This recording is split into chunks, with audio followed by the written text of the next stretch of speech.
I feel weightless too.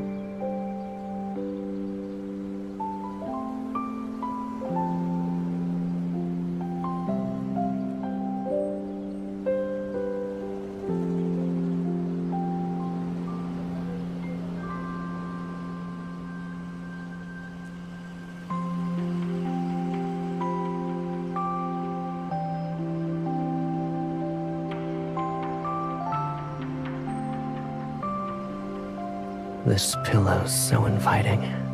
I'm trapped in its comfort.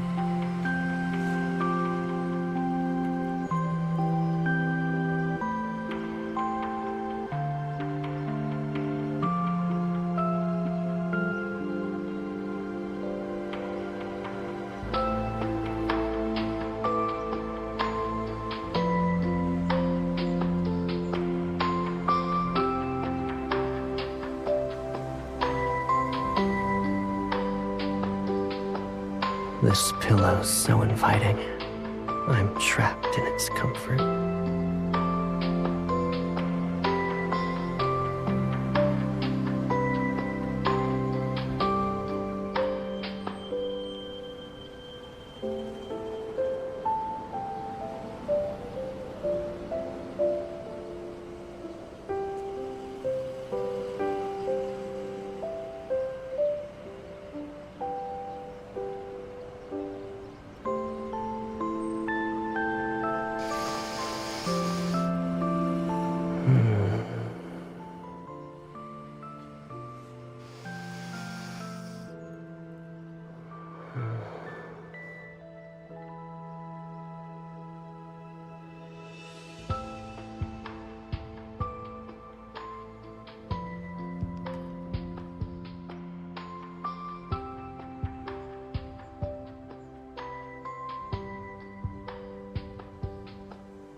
I've missed hanging out with the friends.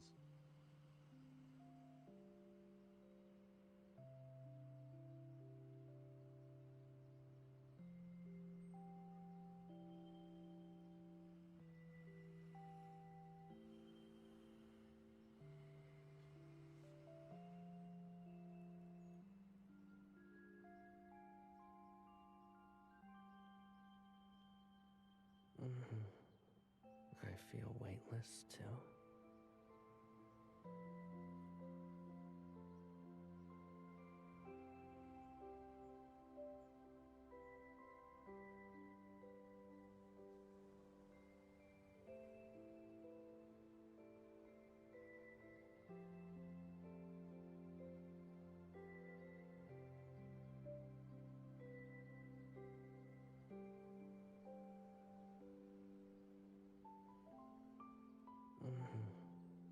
I feel weightless too.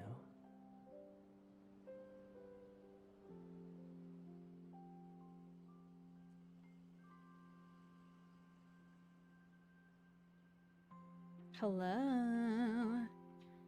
Okay. Let me turn this up a little bit. And hello. Hi, everyone.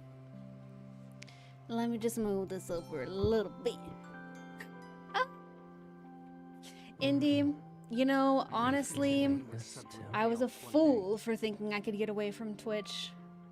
I was a fool. It's good to see you. Oh my gosh, my desk is so like chaotic right now. I'm gonna take a picture of what this setup is looking like. It's crazy.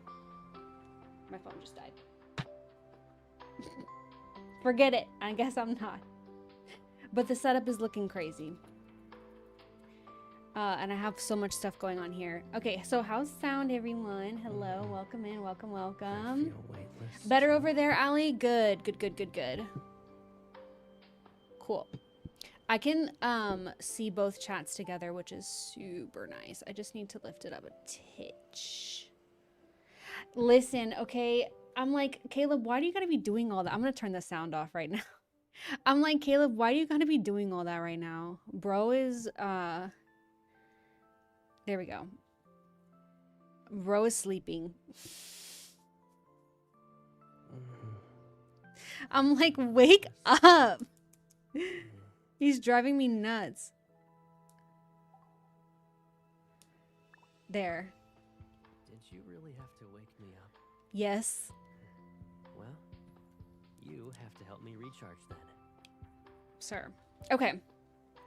So, the name of the game today is we are going to be doing 250 pulls. I've been saving. Okay, I've been saving.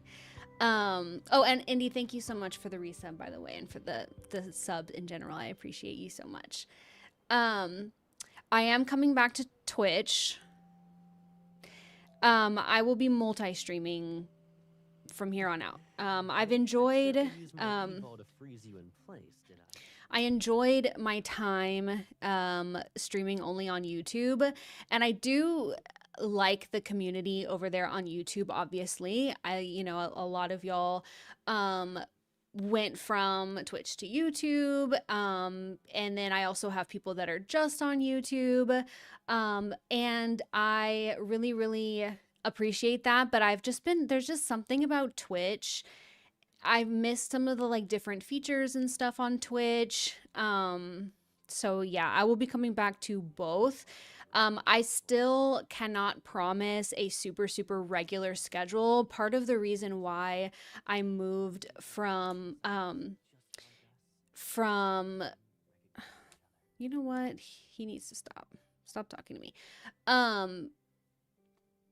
Part of the reason why I moved from Twitch off of Twitch onto YouTube is that I feel like Twitch is more demanding in terms of like, if you're not streaming regularly, it's much harder to I don't know, continue like, and in YouTube it kind of felt more like, okay, I'm streaming if I have like a specific thing to stream, but I just missed it. I just missed the regular streams. I miss the community check-ins. I miss all of that. So we'll be doing both from here on out is basically what I'm saying.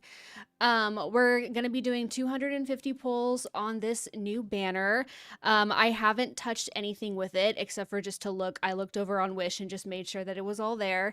And it is. So we'll be doing 250 polls on this banner.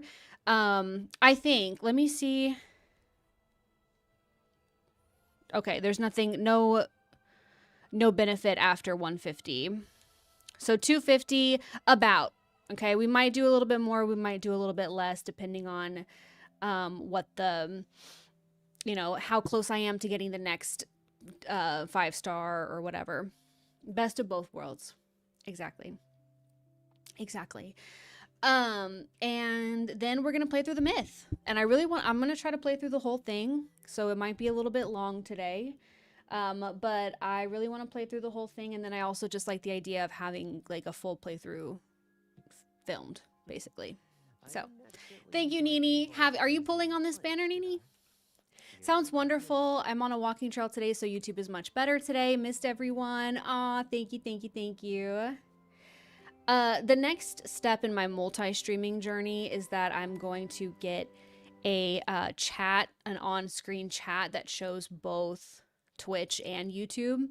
I do have one, but I just could not figure out how to make it like work, basically. So we got just Twitch chat on the screen today. But in the future, I'm hoping, maybe even starting tomorrow when we do Pocopia, I'm hoping that we'll be able to have both. Two former lovers meet again after years apart. Cool. All right. Ready? Let's get started on the... Well, actually, let me look at a couple things first. No, I'm broke. I pulled the same Xavier card 3 times in a row. On this banner? Dude. That's crazy. Let me do my dailies really quick.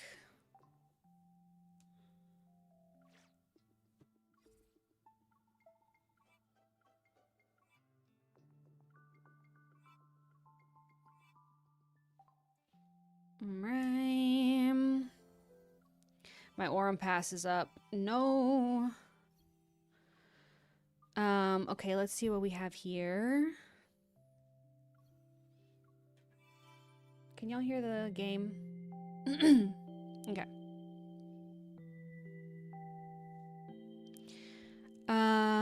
I am going to buy this. The outfit set, and I'm gonna get the pair. So this is the outfit that comes with the myth. We have Nether Nightfall, and we have Liminal Lotus on the rerun, the 555-star. Oh yeah, that's right, that's right. I think Xavier noticed I was a bit preoccupied with something else. He said, give me your attention back. Give me your attention back. Okay. Sweet. Okay, and then we have this with the event. We get 10 free pulls, so I don't know. I want to take the time to get those, but I kind of don't.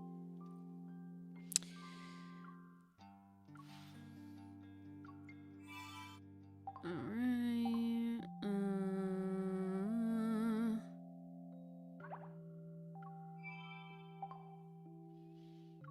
I think that should be it. Love it. Check in. This. And then let's check. And it doesn't matter how it changes. This. I didn't pull any on the rerun. I haven't pulled in a while. I think the last thing I pulled on, well, I think I did pull on Raph's birthday, but I got that one really quick. I got that one in like 20 minutes or like 20 pulls. So I got really lucky. Did you get the Dias from sharing the trailer? Not yet. I will. Good thinking. And it doesn't matter how it changes.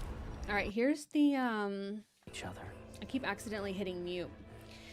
Here's the event stuff.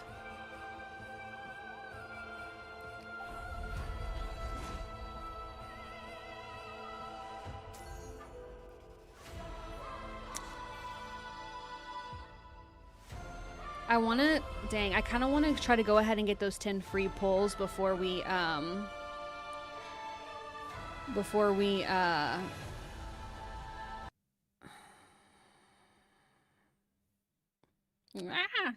we go. I love that you don't actually have to share it. I kind of want to get those 10 free pulls before we start pulling, just because I feel like it'll be a little bit of a waste otherwise. So let me try and see if I can do some of this. Okay, so this is the event part of it. Yeah, because they're time limited, so I'm like, I don't want to waste it. For thousands of years, Mount Dingshu, I don't know if I pronounced that correctly, has stood at the border of Nether Falls, and from its peak to its base, an ever-shifting ancient array exists. It maintains the balance between yin and yang as a pillar in this chaotic world. But over time, the array has weakened. The end of the world isn't here, but we can't ignore this matter either. Before I could worry, Caleb somehow fixed the array by himself, but Mount Dingshu is next to Nether Falls. Fixing the array seems to have left oddities in that realm. Interesting. I feel like the event is also like a pretty good little like introduction to the storyline in general. 795529. Where did all of you run off to? Casting a spell to replant the fallen flower trees, I look for the Nether Wardens. They must have been scared by last night's incident. I blame Caleb. He looks so good. I can't. This outfit is so good, y'all. I recall you saying I was the most remarkable person a few days ago. Now I'm a bad How's everybody doing, by the way? How have y'all been? What's everybody been up to?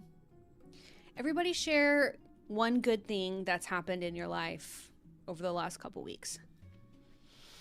I recall you saying I was the most remarkable person a few days ago. Now I'm a bad man. It doesn't matter. It's still your fault. I cling to him and dramatically bite his cheek. Girl. It's more like a nibble, however, just a way to vent my frustration. Ouch. Something happened at Mount Dingshu and he's hiding it from me. Maybe he wants to ensure I'm at ease, but doesn't know. But doesn't he know I'll still worry about him? These strange incidents in Nether Falls are significant. Not only are they occurring everywhere, but we also have a little monster who likes to bite. Humph, if I'm a little monster, then you're a big monster. I let go but stubbornly stay close to him. Then I lean in. But what do you mean by strange? Did you find something? I'm not sure. I can only speculate for now. He lazily taps the air. Building lots of Legos, got 2 of my dream Lego sets, writing a story. Ooh, collecting Lego minifigs. I think you can see why Xavier is jelly. What Lego sets did you get? He lazily taps the air. Here, there, and over there. The spiritual energy is odd in those areas. Where? I don't sense anything. However, I nod with an earnest expression.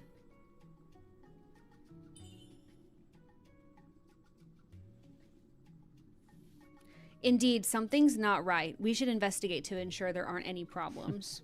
I agree. And I'd like to accompany you, but... He gestures toward his face. You expect me to walk around Nether Falls with this giant bite mark on my face? Last weekend, I walked 4 miles and I started my healthy me journey. We're committed to walks and ready to thrive. Allie, I love that for you. That's exciting. I got a gym membership a couple days ago, but I haven't been yet. But I'm planning to go today. Guilty, I carefully pat his face. Ah, so you still want to pretend you're innocent. 4 miles is amazing. All right then. Let's have every soul in Nether Falls see how frightening their lord can be. He turns to leave. Panicking, I grab his arm and find myself being dragged away. No, wait, I'm not in a hurry. Caleb, please, slow down. There's a fly in my room. It's driving me nuts. Okay, here we go. Let's unlock some of these guys. Here's my jade pendant, my comb. Where's the other earring? It must have rolled into a corner when the box fell. They're merely trinkets. It's all right if you can't find it. I bought those just so you could have some variety for everyday wear. I'll get you something even better next time. That won't do. You said that pair of earrings complemented my complexion. You never miss a single word of flattery, do you? Focus on organizing what you have first. The missing piece might turn up on its own. Oh, wait, what is this? What am I doing? Oh, I'm matching. Okay. Oh, it's what is that game? A Little to the Left.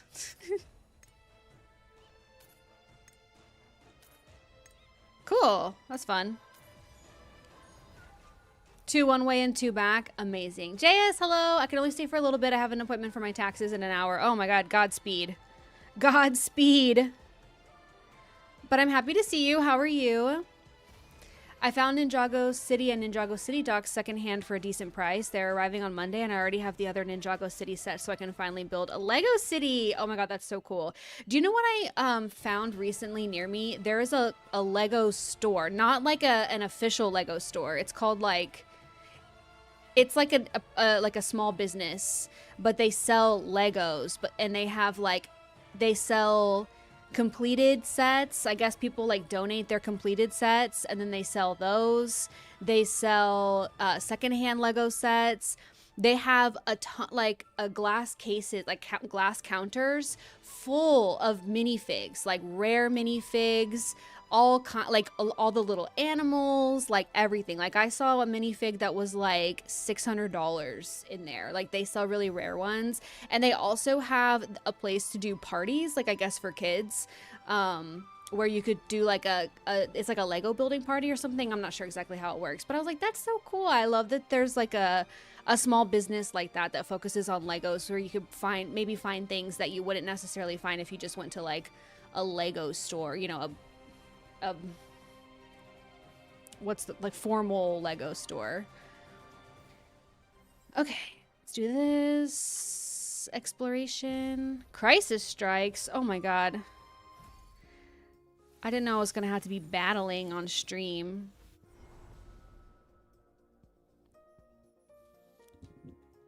I'm gonna do auto. I don't feel like, well, no, I'll do it, I guess.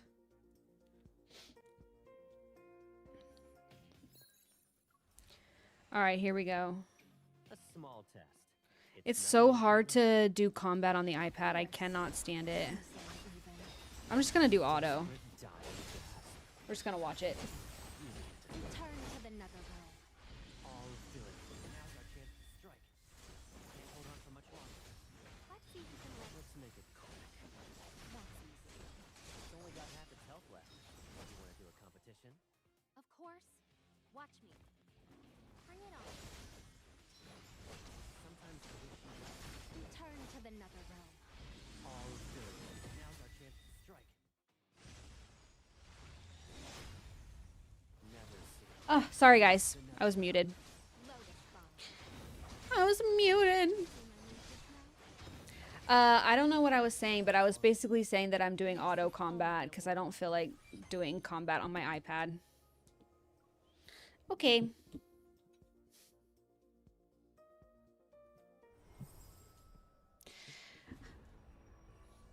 All right.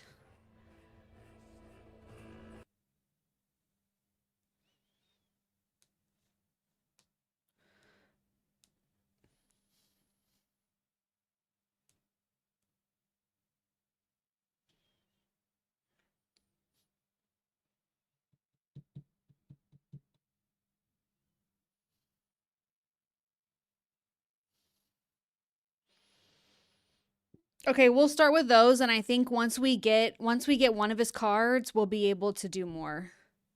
All right, are y'all ready to start wishing? Are y'all ready? I downloaded this to my iPad, but I never played it. Well, dude, this game, I actually don't play it on my iPad very much, to be honest. I usually play it on my phone, but I use my iPad on it like for streams pretty much. Or if I'm like need it for content or something, like if I'm filming something related to Love and Deep Space for content, I will then use the iPad. All right. Ready? Let's get started.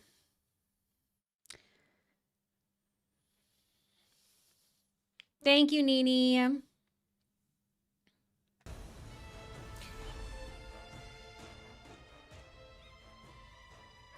Cool.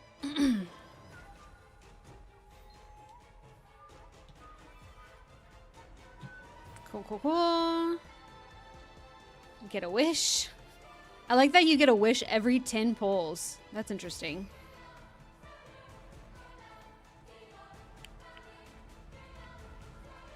How is content creating for TikTok going these days? It's okay. TikTok has been frustrating me. Not gonna lie.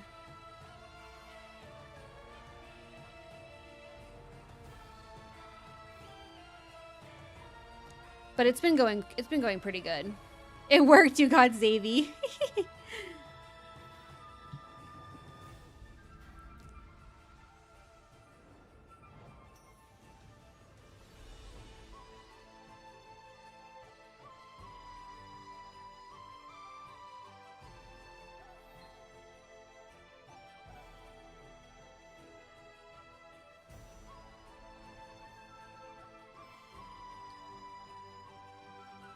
All right, that's 30.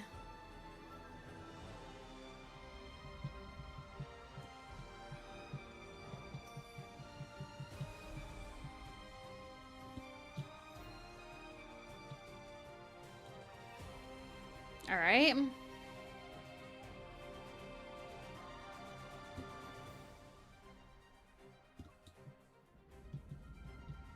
I think this might be it, you guys. Oh, man. I heard it wrong. Sometimes you can tell, like, at the very beginning based on the sound. The music behind is so loud though that it's hard to hear it right. All right, we'll definitely get it this time. We'll get a 5-star this time. Let me share this real quick. Or watch, I mean. All right, here we go, guys. No whammies.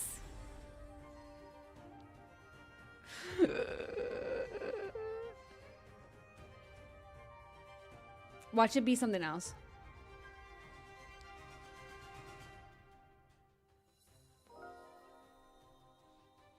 Let's go. First card in the bag. I also started listening to Dungeon Crawler Carl, and I'm so committed to the series. It's so good. I've been meaning to start it. So many people that I know love it and recommend it to me, so I definitely am gonna read it at some point. Let's go. Let me go see real quick if in the event we get... And it doesn't matter how it changes. Usually you get a bunch for getting... Yeah, see, look, I got 2,000 of this, whatever this currency is, for getting that card, so we can get a couple more of the limited wishes. Seeing 3 more. We'll probably be able to get the rest next card we get. Yeah, that's one of the ones. There's 2. So for this one, since this is a myth, the 2 cards that I'm after are this Caleb Nether Parting and this Caleb Nether Yearning. Not this one. The ones that say rate up on them at the very top. So when I get both of those, then I will unlock the companion that I can use for like combat and stuff. And I'm gonna try to get at least 2 of each one. That's the goal. Fingers crossed. Yeah, we'll see. Because if you get duplicates of them, they become more powerful, basically. So I'm gonna try to get as many of them as we can in like around 250 pulls. And then after that, once you unlock, I guess just one of them, once you unlock them, then the myth story unlocks, and then we'll go through and we'll watch the myth story associated with that character. I have a copy on my shelf, but just haven't picked it up yet. I have it on Audible.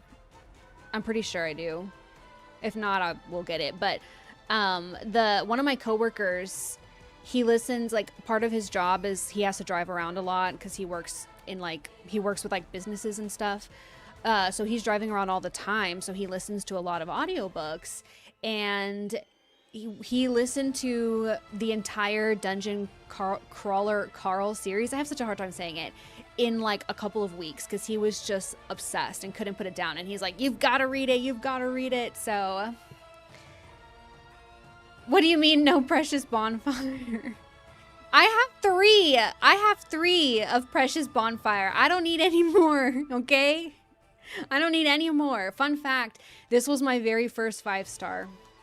This was my very first 5-star that I got. All right, let's keep going. We have now done 60. Lurking while I draft up my cover letter for an internship. Good luck. Well, you need 4 to get it fully ranked. Listen.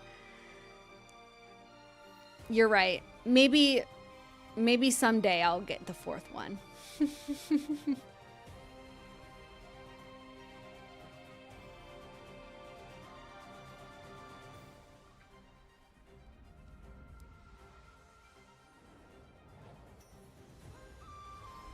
Come on.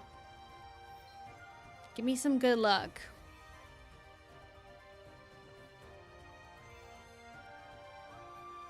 Give me some good luck. I put it off so much that it's due today. I'm the same way. I know it's... Ooh! I said give me some good luck. And look what just happened.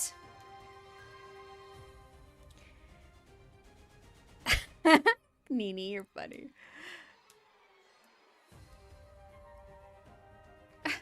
Well then. Good job. You're applying for jobs, Emma? Oh, internship. You said internship.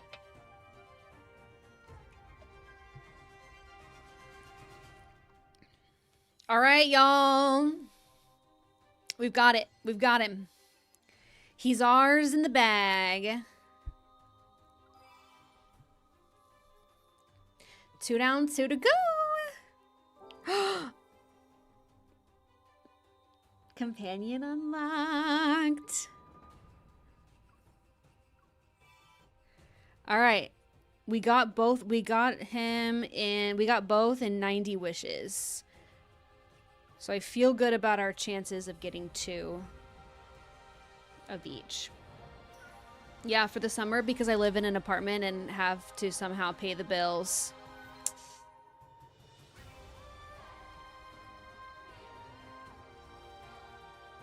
Well, I hope that it goes well. I know you'll get it. I know you'll get it.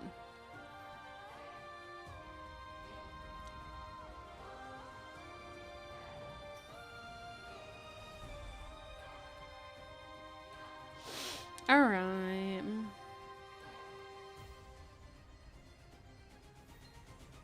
This is a new card. I haven't gotten this one before? No, it's not. It's not new. JK, it would say new. I just don't remember that one. Yeah.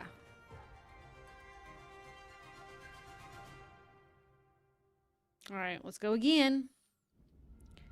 Yeah, you'll get it. I believe. I believe. I'm very lucky that my degree is paid for by my school, so I don't have to worry about that, but school's out during the summer, so I need something. Yeah, absolutely. 100% understandable. Look, 2 of the same 4-star in this pull. That's crazy.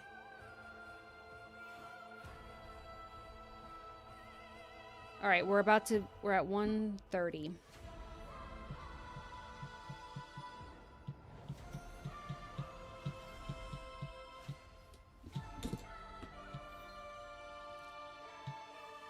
So what games have y'all been playing lately? What's everybody playing right now? I've been playing World of Warcraft and Pokopia, pretty much.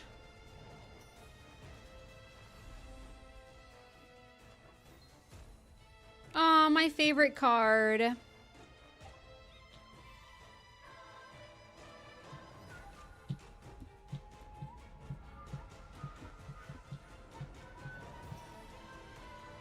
Retro Rewind, nice.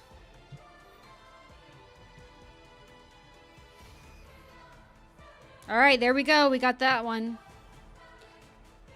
Okay. I'm not going to open that. So I just, for my 150th pull, it gives you a crate where you can pick one of them. I'm going to wait until the end when I'm done pulling to pick which one so that I can, like, if I need a certain one, I can pick the right one that I need. Get this man out of my face. Get this man out of my face. I'm so sorry, Raphael. I love you, but I do not want to see your face, my friend. No, I do, but I just don't want him right now. I do love him. Dang.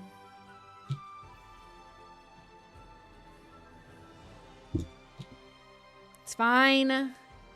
It's fine. It's bound to happen at least once. I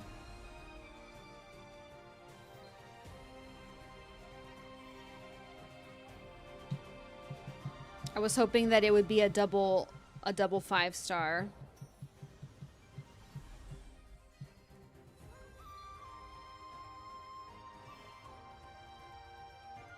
Where are we at? 180? Okay. Don't piss me off!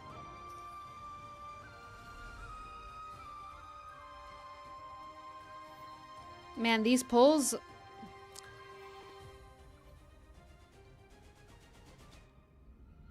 It's like months and months of saving to be gone in like 10 minutes.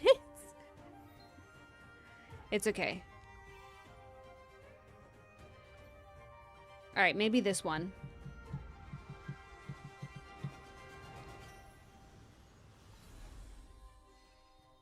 Really?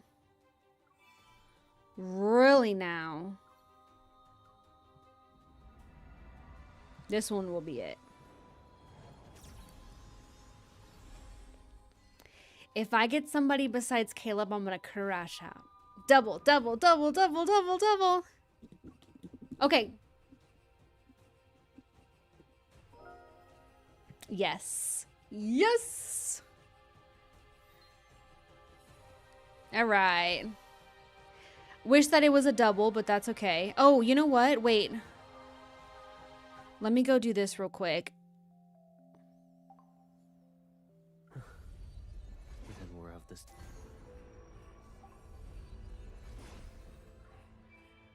Okay.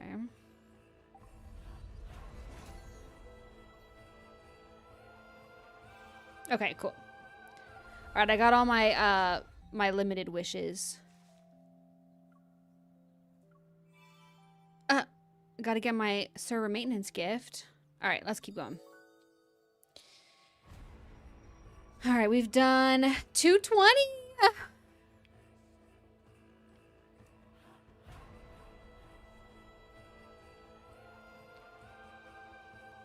All right. Y'all, I'm trying to decide if I want to do more or if I want to stop there. Because here's the thing.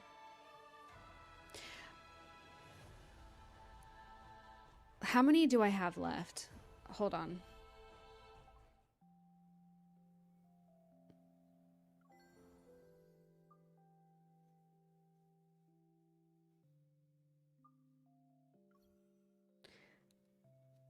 I have 70.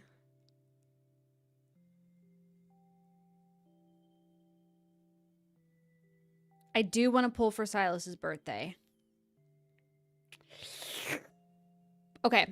I think I'm going to stop because my goal going into this was to get 2 of each.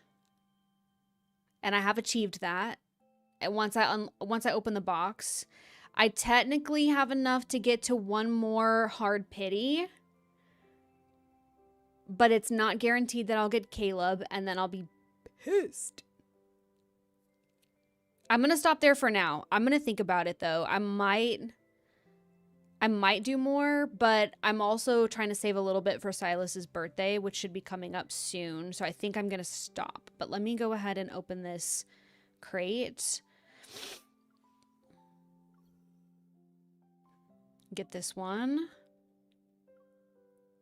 And now I have 2 of each. So I think I'm going to stop there for now. It wasn't quite 250 pulls. If I was closer to pity, I would probably keep going. But since I'm 70 away from pity already, I'm like, I don't want to use literally everything that I have. So we're going to stop there for now. And then we can get started with the myth. We can get started in the myth. Let's go ahead and rank up this baby. Let's go. Thank you, my king. Got a little 100. Man, I really want this, though.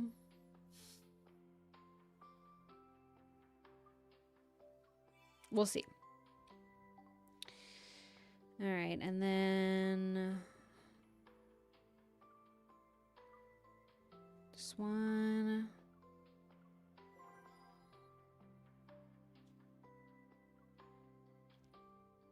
Oh, I do get it. I forgot. I do get it. Oh my gosh. Okay, that's exciting. Let's put him in that outfit real quick. Ways to pulls, if you ask me, reach your goal and size is guaranteed next event. I agree, Nini. I agree. Just hit 2 miles. Good job, Allie. On Twitch, I know y'all can't see the YouTube chat, but Allie is walking and she just finished 2 miles. which is amazing. Stream is the best company. Yes, you guys are the best company. Okay, cool.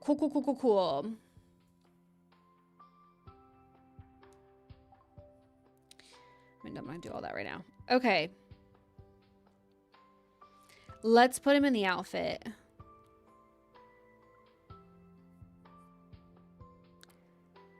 We have Netherdoom Torn. And we have Netherdoom. Dang, look how cool. Let's, oh, you know what I want to do? I don't want to, Am I wearing one layer or two? why would you see that? Let's go into the photo studio.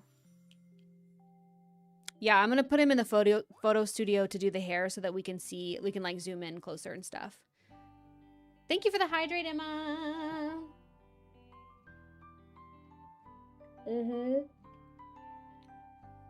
The outfit is something.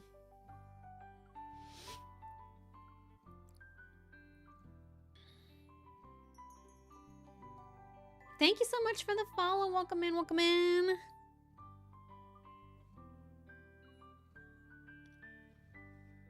All right, here we go. What do we think?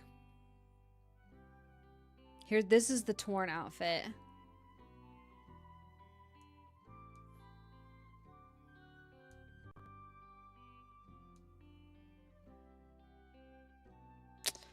The light, I can't see.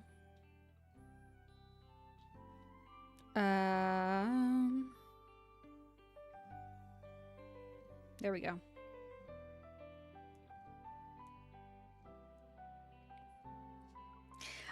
Hopefully it's not too bad, Nini. We are gonna watch it though. Hi, Goob. It's giving Final Fantasy antagonist after you win your second of 5 phases. Yes, no, for real. We'll see how it is, Nini. We'll, you know, if we have to do a little quick blur, we can. And then here's the regular one. This is the not torn version.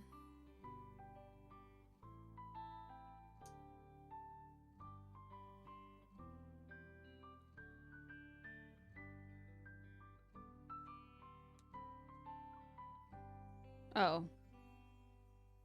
That makes sense. If I can just turn him, I won't have to keep moving the lighting. Dude, he looks so good. I'm obsessed. Muted because I'm at UIL, but I'm here for the chat. Hi. Let me say hi in chat. Cool. Hi, Spidey. Hello, hello.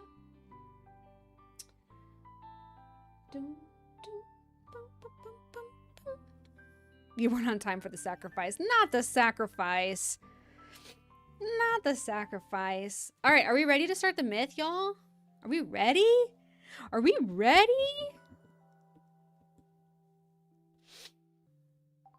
Let's do it through here. Ugh. Dates. Falling for you, Caleb. Myths. Wow, 3 myths for our boy. Lately, I've been playing the original Valkyria Chronicles on PlayStation. I had only played VC4 and it was on sale. Ooh, how's that? Never played that. All right.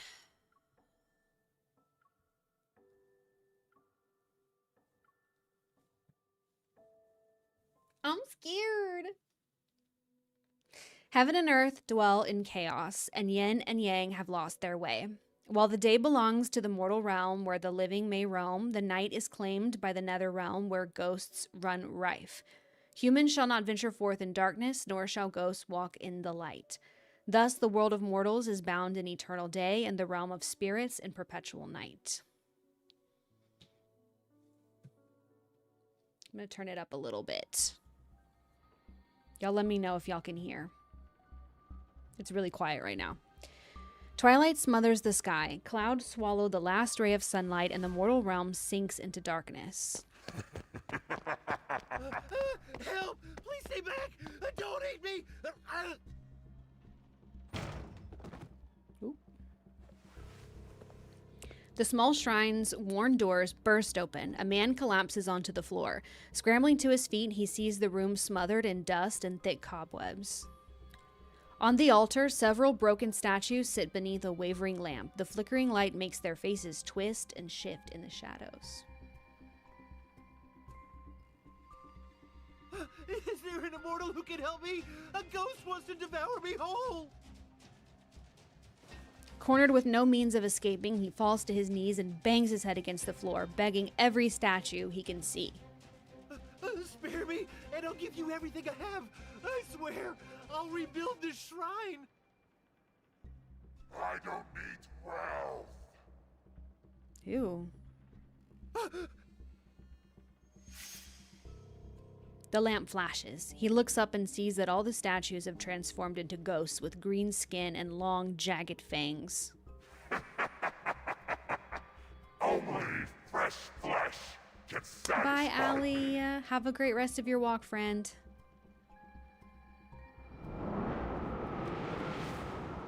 The world of mortals is now part of our domain.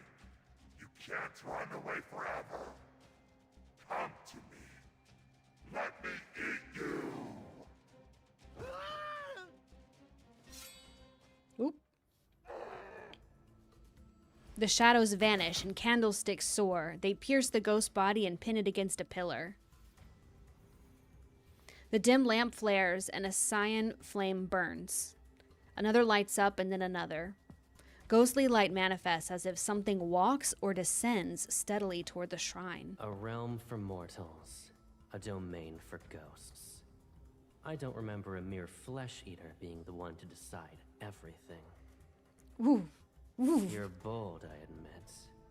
Very few can stand before me while bearing an endless stream of sins. A golden lotus petal floats through the smoke and suddenly coils around the ghost's throat. It tightens.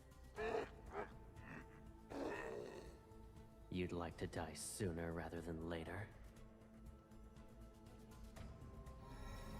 The scent of lotuses, albeit peculiar, permeates the air.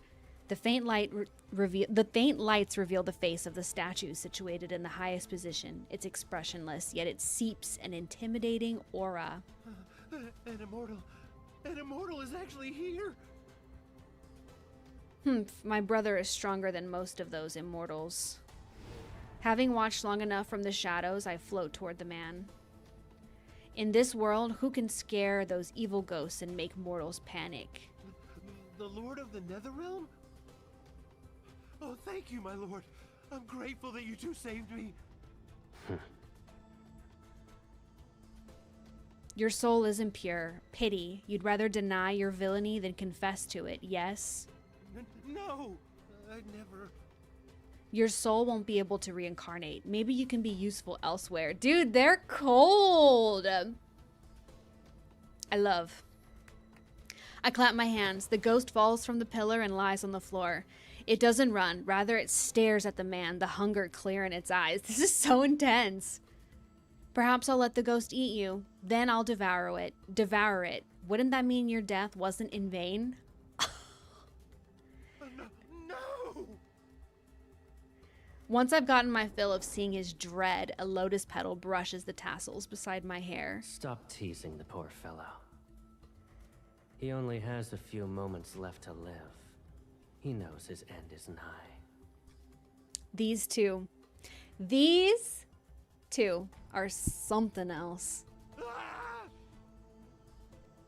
All right, let's deal with the ghost. The ghost attempts to flee, but I leap and summon the soul guide bell. Its tolls resound. The ghost freezes and clutches its head before letting out a weak, dying whimper. Call out to Caleb. A cold light cuts the darkness and opens a large rift, pulling the ghost into its depths. I give the man on the ground a knowing smile and jump into the rift. Okay, that was cool. That was a cool scene. I love that. Mountains shift as a shadowy forest with glowing blossoms materializes. A thick layer of deathly aura fills the air. We have arrived in Nether Falls, the capital of the Nether Realm. The ghost struggles to crawl, then a cold flash slices its arm. What a clean cut.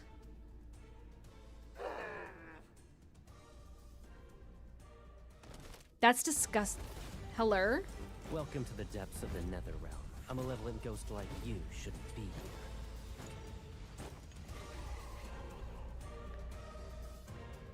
Summon the soul guide bell. Be quiet. I'll send you off now. Oh, you have, Indy? Same. Oh, shoot. Your filth shouldn't touch her.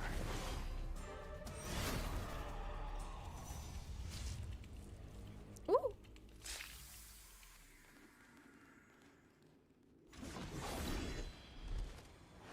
Yin and yang in chaos. Gate standing between life and death. It's sealed. The two realms will crumble, and all souls shall be lost.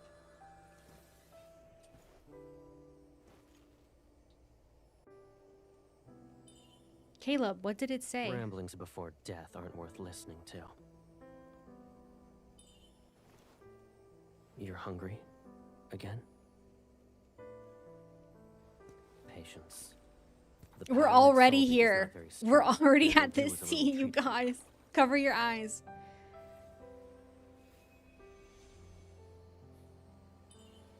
The fragrance is lovely, but I still like your scent more.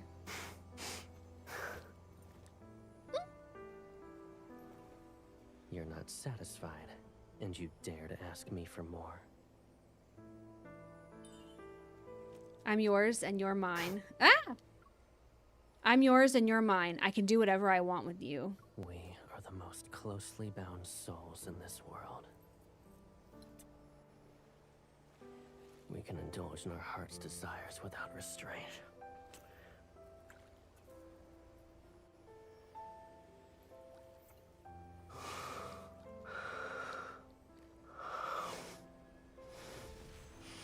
Wow, that's so pretty. You've reached your limit, but I'll give you more than this. Spicy. Transfer energy. Is that what they're calling it these days? This is a spicy card, you guys. Who said I couldn't take it? Huh? Huh?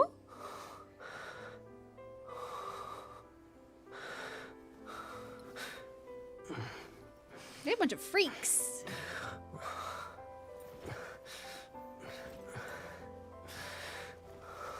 Let me turn this down a little In bit. this realm, only you can set me free from my shackles.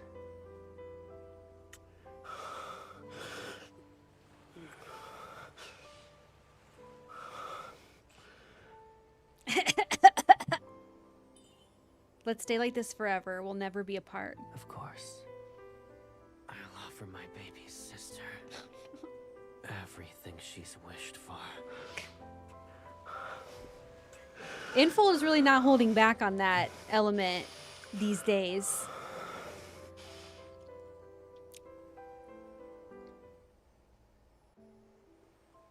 And you know what?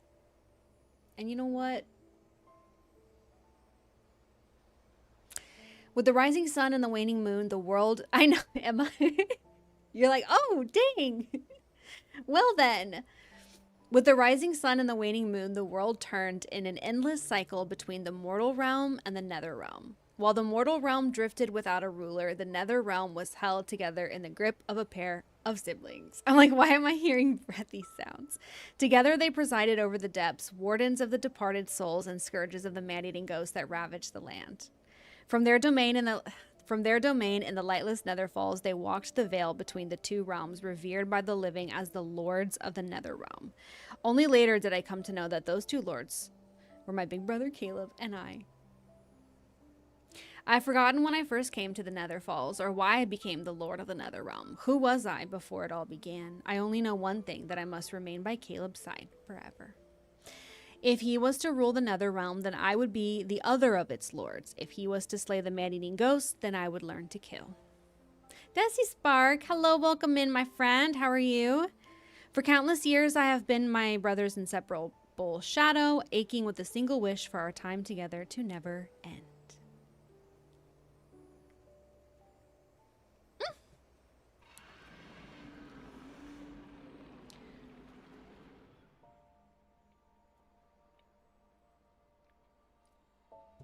Gotta get a little sip. All right. All that noise. The sounds become clearer and I open my eyes. A garment is draped over me, but its owner is nowhere to be seen. What's happening?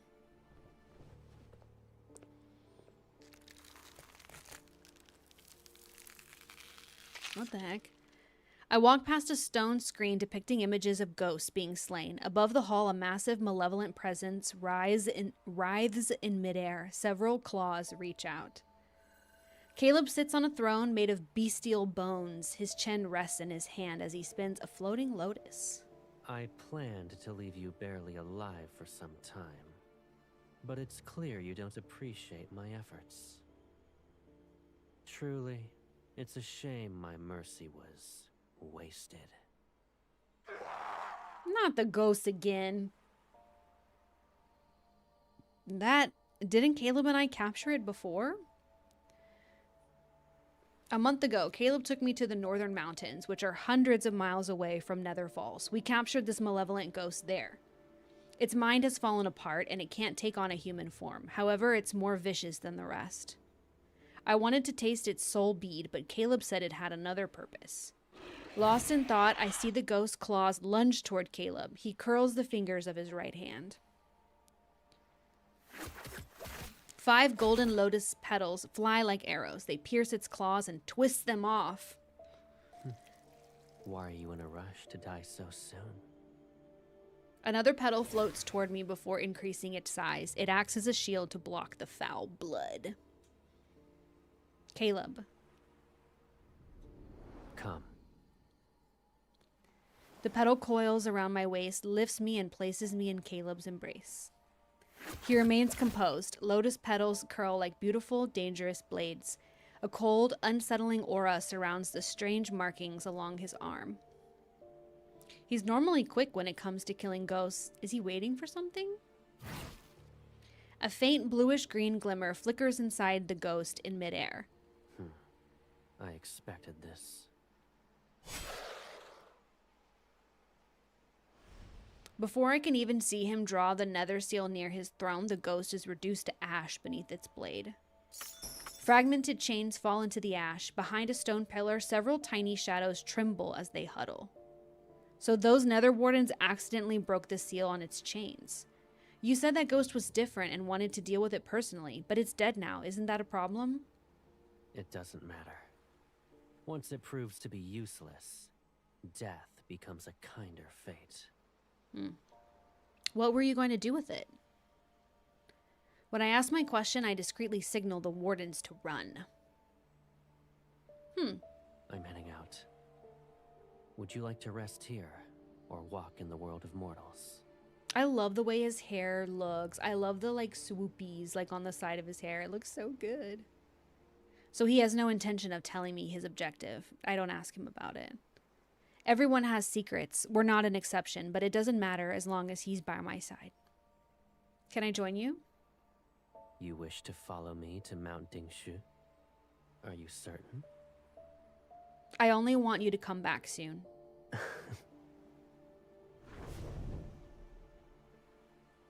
Ooh, are we going to a mountain? Mount Dingshu stands at the edge of Nether Falls, its peak holding the world's yang energy. Meanwhile, the realm's yin energy is anchored at its base. It keeps this fractured world standing, but whenever I approach it, my body feels uncomfortable. So Caleb occasionally visits it. And as of late, he's been going there more frequently. Could it be related to that ghost? Thank you for saving us. 7-9. Soft voices reminiscent of mosquito buzzing drift out from under the throne. The nether wardens have crept out from their hiding place. They clumsily bow. Stone tags hang from their waists, and I note the names that are carved into them. 7-9, 2-9, and 5-5. I wouldn't say I saved you, and my brother isn't upset. In spite of his appearance, he's kind. The Nether Wardens all stare at me as if they've seen a ghost. Although they're referred to as Nether Wardens, they are actually the souls of children who died too early. They're too fragile to withstand the cycle of reincarnation, so they reside in Nether Falls. Until their souls become strong enough for reincarnation, I let them handle small tasks such as guiding wayward souls. But their minds aren't more developed than a child's. Their clumsiness is a common sight. Before, for one, was guarding the gate between the two realms. He fell asleep, and the Lord saw. Then. So. 4-1 entered the cycle of reincarnation, and Caleb didn't punish him, and you need to learn how to speak better. Oh. I heard the Lord's blade nether seal. Ghosts and humans can't be reborn if it touches them. The deaths caused by it are justified. They can no longer be saved, so reincarnation isn't possible. So, Lord Caleb isn't scary? Does he eat ghosts? Or human souls? Your deaths were only recent. Don't believe the rumors. Caleb doesn't eat ghosts, and he certainly doesn't consume human souls either. The person who does that is me. I stare at the clean souls of these Nether Wardens and press my lips together. I can't let my hunger reveal itself.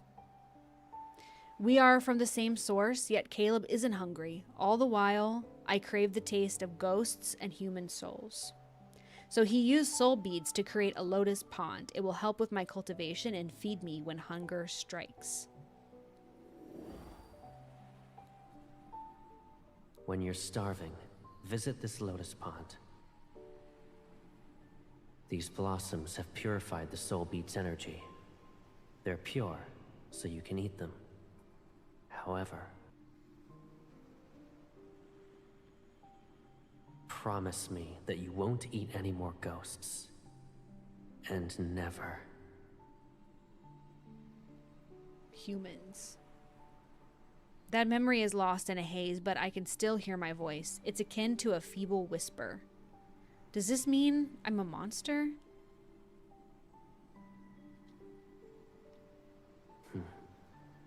I am the Lord of the Nether Realm, and you're my sister, my equal. That means you're its ruler as well.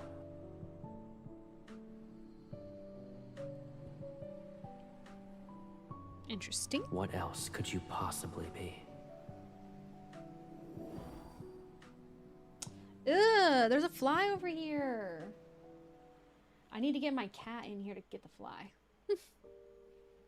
I often wonder what happened to the memories I lost. But visiting the Lotus Pond became a habit, and cultivating with Caleb at my side became normal. In time, my doubts faded until... Why am I hungry again? I ate a lot last night. This is my secret that I'm keeping from Caleb. My hunger has recently been too insatiable. Whether it's old fears resurfacing or my pride, I can't bring myself to tell him. If Caleb comes back, tell him I'm in the mortal realm. At the very least, I should stay away from these edible Nether Wardens. That's wild. Okay, first chapter down. Of how many? 9? Let's go. What do we think so far, friends? Wuling Village. I wonder if it goes on auto, will I be able to keep up? No. Obviously not. Past the gate between the two realms, the Nether Falls night dissolves into a cold haze that belongs to the world of mortals. Icy daylight presses down on bare black branches. Ooh, this person looks cool.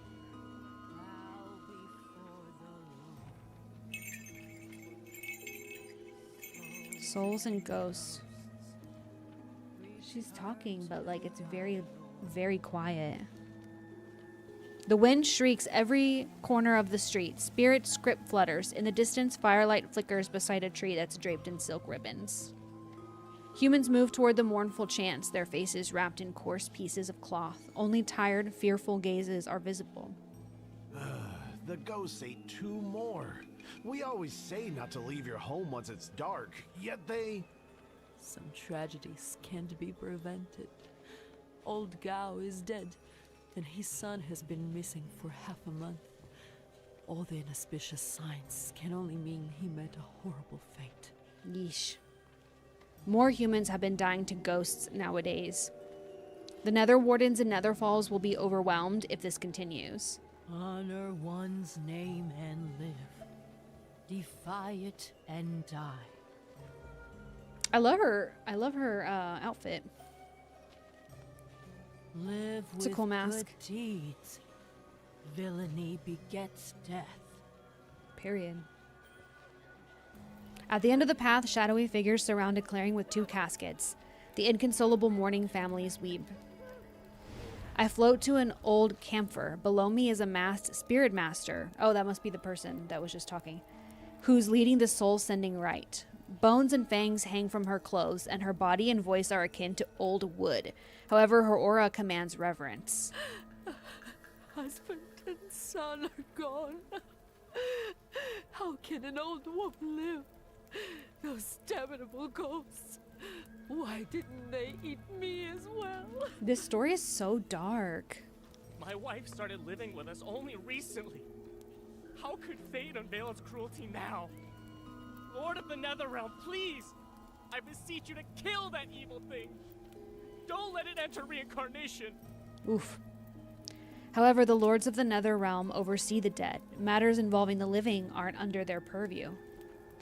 Caleb takes me along when he subdues malevolent ghosts for 2 reasons: to restore my strength and because they are always a nuisance.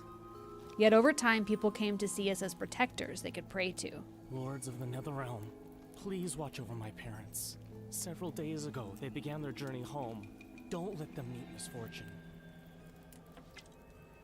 Lords of the Netherrealm, my betrothed was supposed to present his betrothal gifts, but he hasn't shown up for 2 days. Oh, rip your betrothed. I owe Uncle Leo 2 taels of silver, and he's threatening to take my leg.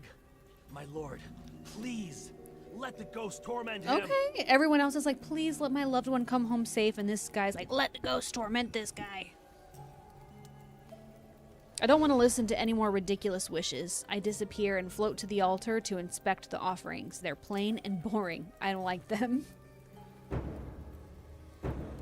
O Lord of the Nether Realm, the wandering soul has returned. Wandering soul? The living bow to pay respects. The departed find peace. The old spirit master forcefully swings the bronze bell and everyone in the crowd kneels. The soul-sending rite ends. But the crowd doesn't disperse. They surge toward the spirit master's silk charm since they want one to ward off evil. My lord. She calmly separates herself. Oh, shoot, my bad. She calmly separates herself from the noise and bows to me as I reveal myself again. At first, I didn't believe the rumors about an old, powerful spirit master residing here. Then she figured out my identity upon our first meeting. She's different from the other spirit masters. Despite knowing who I am, she has never shown a hint of fear. In addition, her ritual's chants are pleasant. She also knows numerous tales that involve Caleb. Do you have any new stories? The one about Caleb fighting against 100 ghosts over a vast marsh was riveting. Those fortunate enough to be saved tell all about what they witnessed. But since everyone reveres the Lord of the Nether Realm, rumors gain embellishments with each retelling, which makes them turn stranger by the day. I'm glad you are merciful and pay them no mind. They make Caleb sound wonderful. When I told him those stories, he couldn't help but laugh. So keep sharing them with me. As for your payment, I'll select a good place for your reincarnation. The old spirit master thinks. 6 months ago, when I went to a village to make offerings to the Lord, I heard that within the local shrine, Caleb appears on the first day of each month to punish ghosts. You told me about it already. And what about someone whose soul once strayed into the nether realm and saw the two lords? I know how it unfolds. Then I'm afraid you've heard all of my stories. Or perhaps you wish to hear a tale unrelated to the lords of the nether realm? Is it that interesting? A breeze stirs the bell and the old spirit master's voice takes on an airy quality. It drifts like mist. Those who commune with spirits are called spirit masters. I'm fortunate to possess that title. And many, many years ago, there was a spirit master who conversed with all spirits. He divined fate and pacified calamities throughout the realms. His strength put him on par with the gods. One could say only he was worthy of being called a spirit master. Wow. He had his sister by his side. Oh. Who was just as gifted and revered. So he was a spirit master. For years, they only relied on each other. And he loved her more than anyone else. She doesn't remove her mask, but as she speaks, its bestial eyes seemingly stare into the depths of my soul. Its gaze is dark, unblinking. At the time, the world of mortals was simpler and chaotic. Yet, it was pure. The sky was blue, and the mountains were green. The Spirit Master and his sister watched over all. Humans survived disasters and formed clans.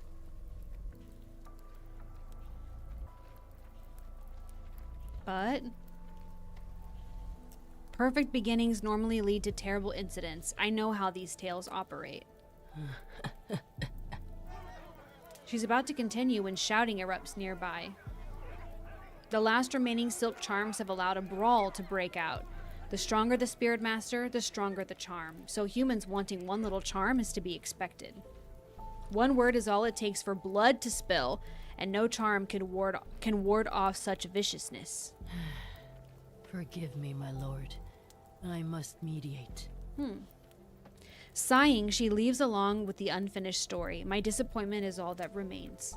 Worthless offerings and no ending. Never mind, I'll wander around and find a lovely trinket for Caleb.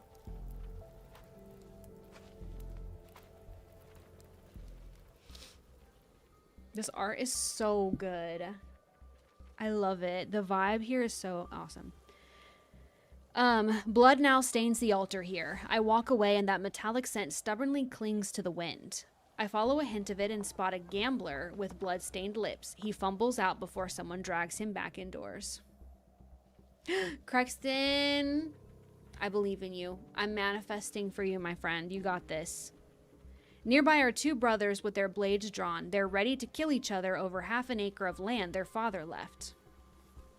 The blade, raised high with murderous intent, slips from its wielder's grasp. At the very instant it is about to fall, spinning out of control straight before me. How troublesome. A lotus petal appears before me. Ding! It catches the blade and a faint fragrance reaches my nose. The street is silent. Then there's several crisp, crackling sounds. The first source is the suspended blade as it falls apart. Its fragments touch the ground. Then the sound comes from two sets of bones being cleanly snapped.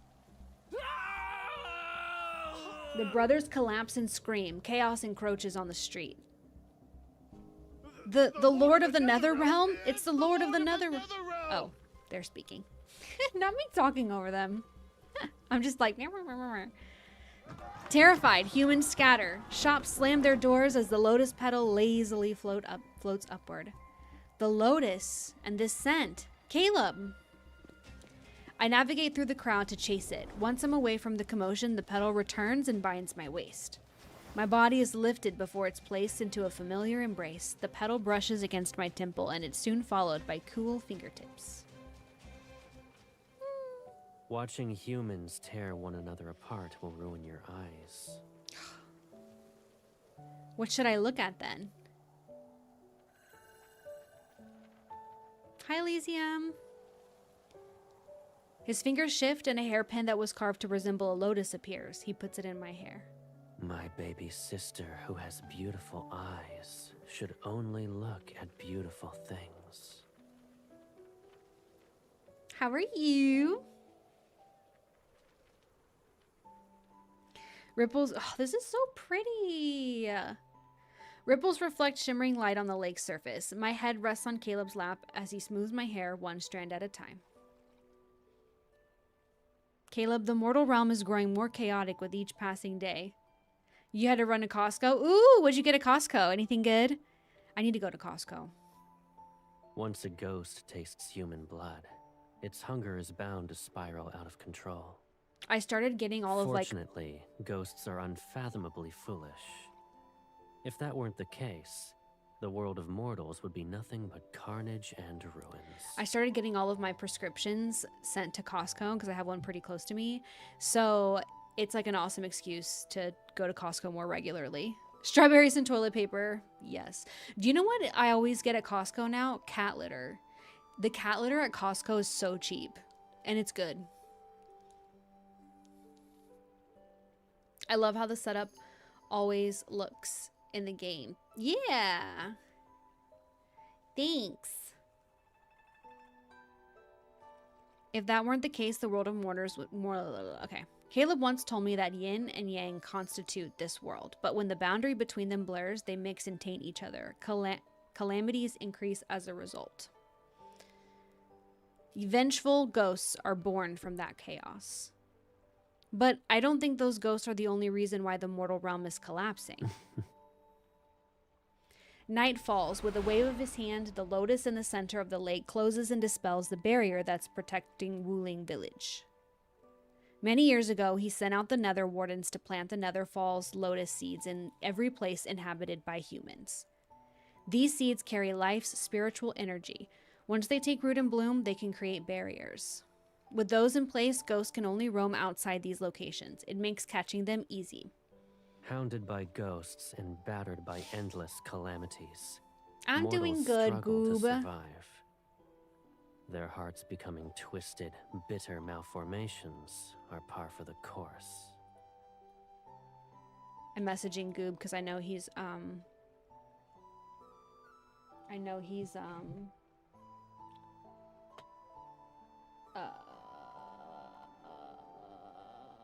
what's the word I'm looking for? Oh, he's on mute. If I were in their place, I'd use anything and everything to ensure you're alive. I would do the same. Ouch! I sat up too quickly and forgot he was still holding a strand of my hair. Caleb laughs and gently pushes me back down. There's nothing wrong with what you said. Greed, wickedness, delusions, they'll never disappear. It doesn't matter how peaceful or unstable the world is.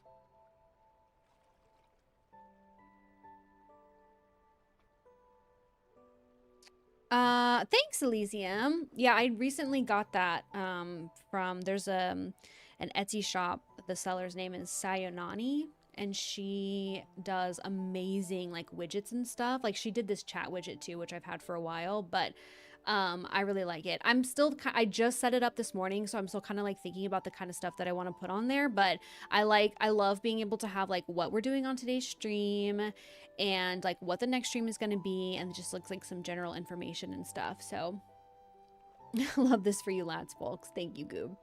But yeah, I'm really liking it. Thank you. And I'm glad you like it too. There shall be fighting, hatred, and wars, leaving rivers of blood in their wake. They too are bound to the perpetual cycle of reincarnation. He continues braiding my hair. The eerie markings on his arm emit a faint glow, and the lake's reflected light sharpens the angles of his face. Dazed, I stare at our reflection. He understands the machinations of mortals, yet he carries none of it in his heart. He touches the water and spreads his fingers. The ripples freeze before transforming into a glowing array. Do you wish for the mortal realm to be better? Yeah, sure. Yeah. Yeah. How many pulls does it take to get myths or wishes? I'm not used to doing wishes. So you'll get a guaranteed 5-star at 70 pulls. Then you'll need to get to fully unlock the character, like the companion character, you'll need to get 2. So max would be 150 because you get a crate. You get a crate at 150 where you can pick one. So maximum 150 pulls and you'll get both cards. Because you could lose, so at 70 you will for sure get a 5-star, but potentially you could not get one of the myths. You could potentially get a different card. But then the next one, to what I understand, and y'all can correct me if I'm wrong, to the next one, if you get one wrong, or if you not get one wrong, but if like you get one that's not from the banner, then the next one you're guaranteed to get one from the banner. So that would mean that, let's say you get to 70 pulls and you pull Raphael, and then once you get to 140 pulls, you're guaranteed to get one of the Caleb myth cards. And then if you do another 10 pulls, you'll get the you'll get the crate where you can pick one. So then you could pick the other one, and then you would have both. So maximum 150 to get both cards. The filth surrounding human souls worsens with each passing day. Nether Falls cannot rest because of it. To be honest, looking at them disgusts me. I prefer pure souls, ones with a pleasant scent. I quickly close my mouth. Caleb laughs and pats my stomach. I see. You're a goddess of thunder, not the lord of the Netherrealm. Now I know the source of the rumbling.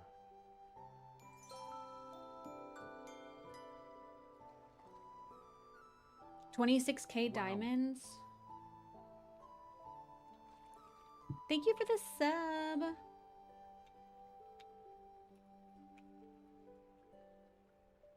So 26k diamonds is 173 pulls. So if you use all of them, you will definitely get both cards. So if you have 26k diamonds, then you're like pretty much guaranteed to get both. Or you like are guaranteed to get both as long as you use them. You only need to do 150 pulls to for sure get both. But you might get it before that. Maybe.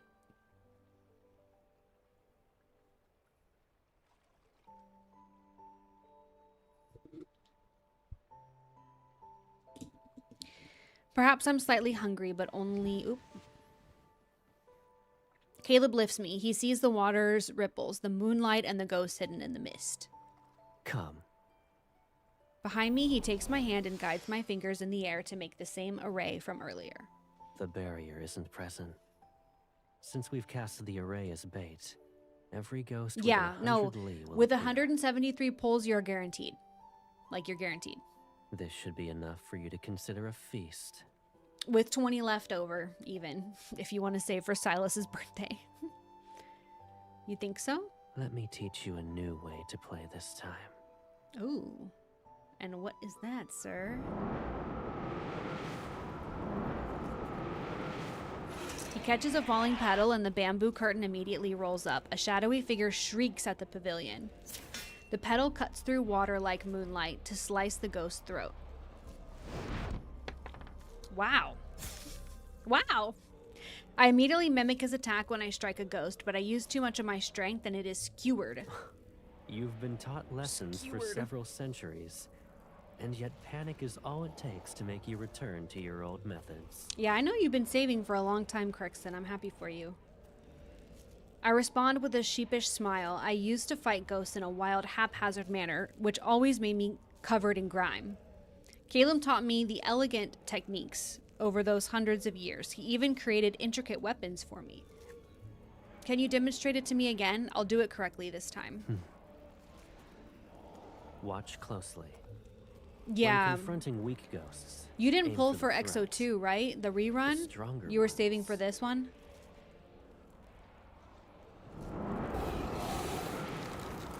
A ghost whose murderous intent was palpable lunges towards us. You aim at the spot between the eyes. Ooh.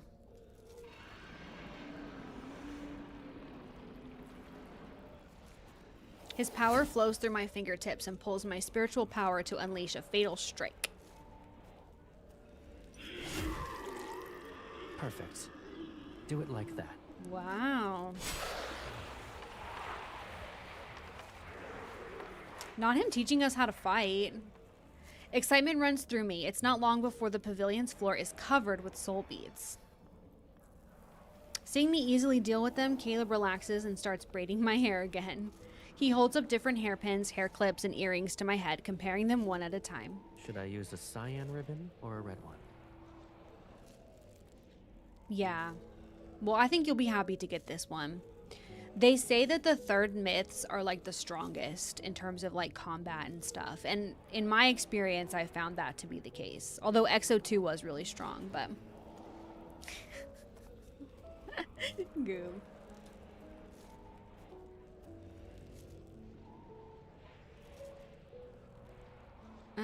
Cyan. All right. His fingers glide through my hair and weave the bright silk with each strand. Another braid appears. It's lovely, thank you. Don't get distracted. Oh, of course. I shift into a comfortable position against him and focus on the ghost rushing toward us. Caleb, do you think there will be a day when we eradicate the last ghost in this world? It's possible. I heard ghosts never appeared in the mortal realm back then. That old spirit master said humans saw blue skies and green mountains a long time ago. I've never seen a blue sky before.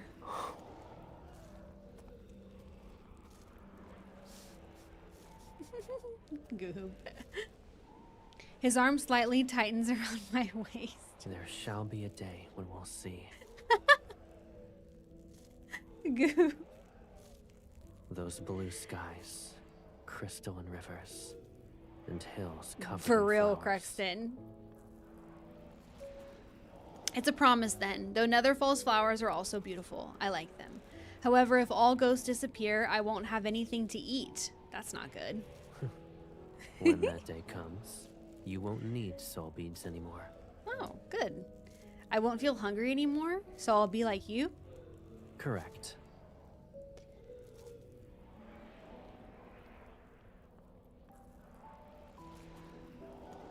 I'll free you from your suffering.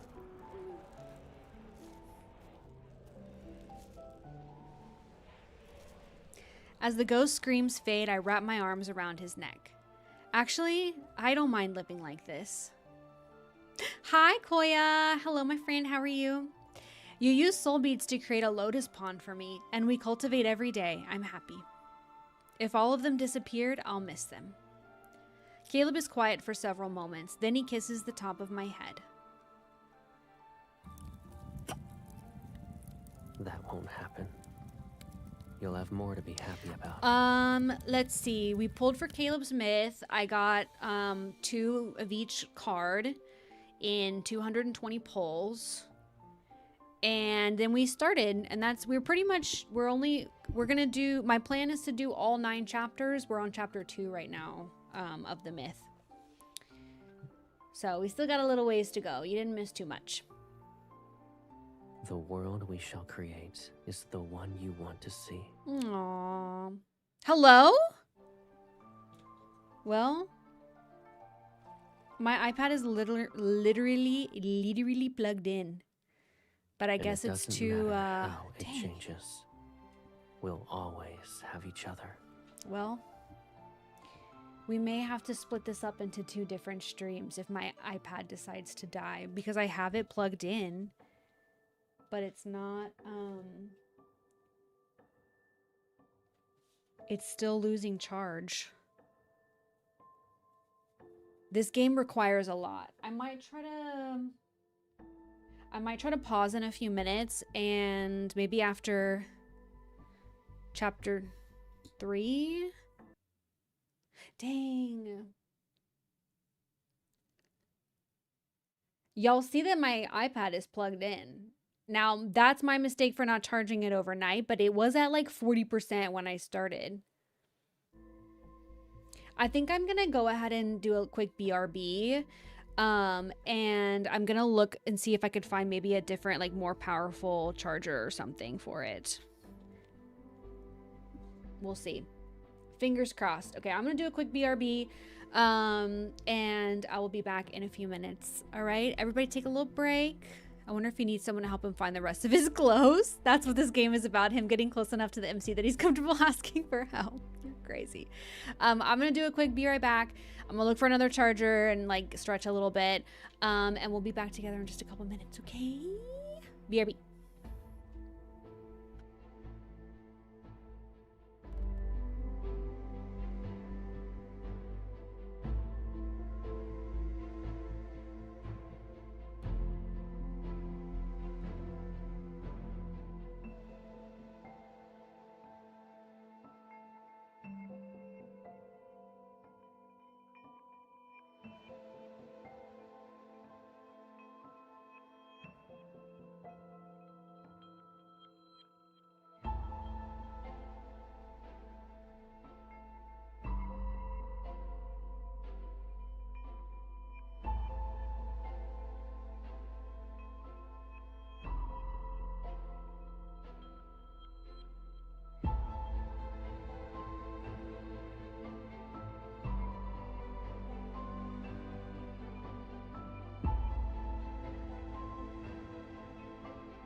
Okay.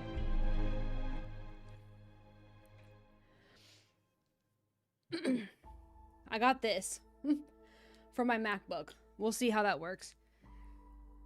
Could you use BlueStacks, or is that a bad thing to say? No, it's not bad to say. It's not bad to say. I have BlueStacks. It just is like really laggy for me for whatever reason. So I don't really like to use it. It's an option though. Hopefully that fat MacBook charger will be good enough. Good job, Allie.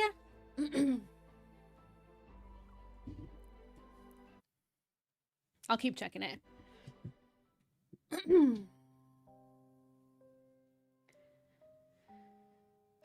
That night, Caleb and I purged every malevolent ghost within 100 miles.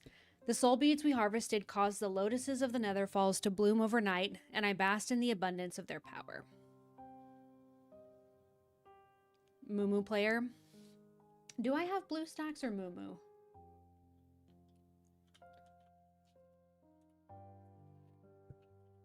No, I have BlueStacks. Yeah, I might try Moo for the future, but we'll see. That night, Caleb and I purged the soul beads we harvested caused the lotuses and the Nether Falls to bloom overnight, Within 2 days, that insatiable hunger clawed at me once more. With no ghost left nearby to hunt, I nearly resorted to eating the lotuses I had just brought to bloom. I could do nothing but try to sleep, hoping to drift through the long, agonizing hours of starvation. Dang. But it hurts so much. That's not good at all. It is not so much hunger as it is an unbearable emptiness. A void that feels as if something is gnawing away at my body, carving a hollow chasm into my very soul. There's a fly in my room, so if y'all see me go like... Oh, look, that's going up now. That's good. Anything. I would give anything, if only it would satisfy me.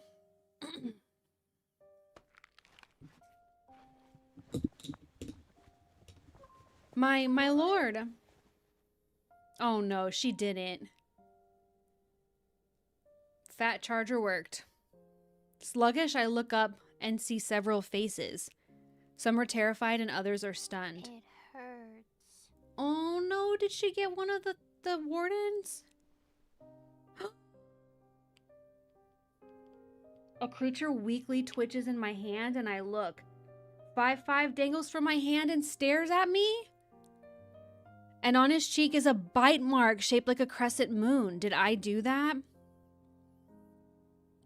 I almost devoured 5-5. Just recap for those of you who came in.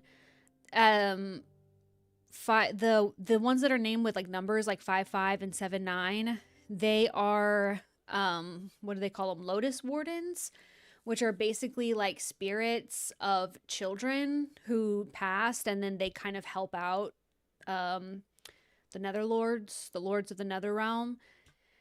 But one of the things that the MC said is she has this like insatiable hunger. They're ghosts, basically, I think, but like good ones. They're not malevolent. But one of the things that the MC is like, she craves, like, she's hungry for like ghosts all the time. So she would often like want to eat them because they're ghosts. But then she didn't want to do it because, you know, she had a good relationship with them and they're like spirits of children. So she would like have the bad ghosts. But I guess her hunger is like getting out of control now. Dang. What happened? Caleb's eyes narrow. Then he grabs 5-5 and throws him toward the other Nether Wardens. Take him and leave. Nether Wardens.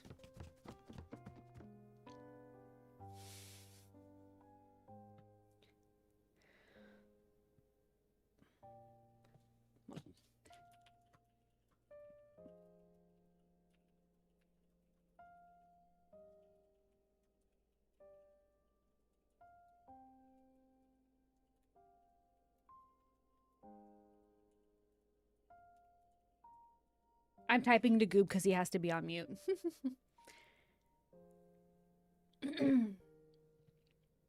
Yeah. I wasn't going to eat them. I didn't intend to. I don't know what's happening to me. Yeah, this story does get weirder and weirder.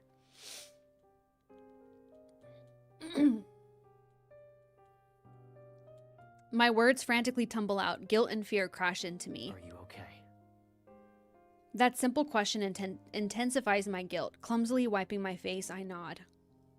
Don't worry. You did nothing wrong. It's simply your hunger. I'm at fault. I should have cared for you better. No, the issue here is me. I'm so hungry. I even dreamt about devouring souls and mortals. My confession spills out into a trembling, broken mess. Am I turning into a monster? Don't say that. He hugs me and smooths out my hair, one strand at a time. Human children are ravenous when they grow. You're no different from them. But you're not like me, and only ghosts crave human souls. Caleb, if I turn into a starving, vicious ghost, can you kill me in a gentle way? Caleb stiffens and his arms tighten around me. He speaks more softly. Don't tell me you're so hungry that you can't think clearly. I'll be very upset if you say anything like that again. Well then.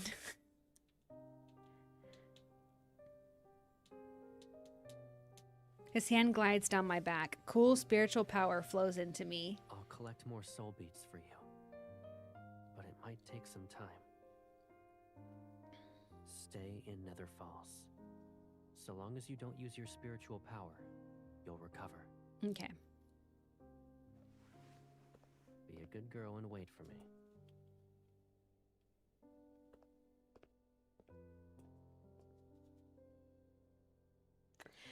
I'm gonna need 3 to 5 business days to recover from that. Be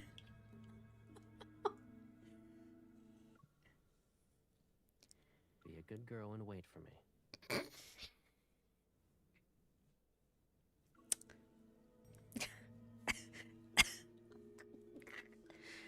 A few days later, Caleb returned with a heavy haul of soul beads, though he stayed only long enough to deliver them before departing once more. After several such journeys, the lotuses were reborn, nourished into a vibrant bloom by the steady flow of beads. Having finally feasted, my strength began its slow return. But watching Caleb tire himself for my sake sparked a fierce new resolve within me. I had to find a way to cure this strange affliction, or at the very least find a means to suppress the hunger for good. Though Caleb insisted that I rest, I couldn't... You know what? You're right.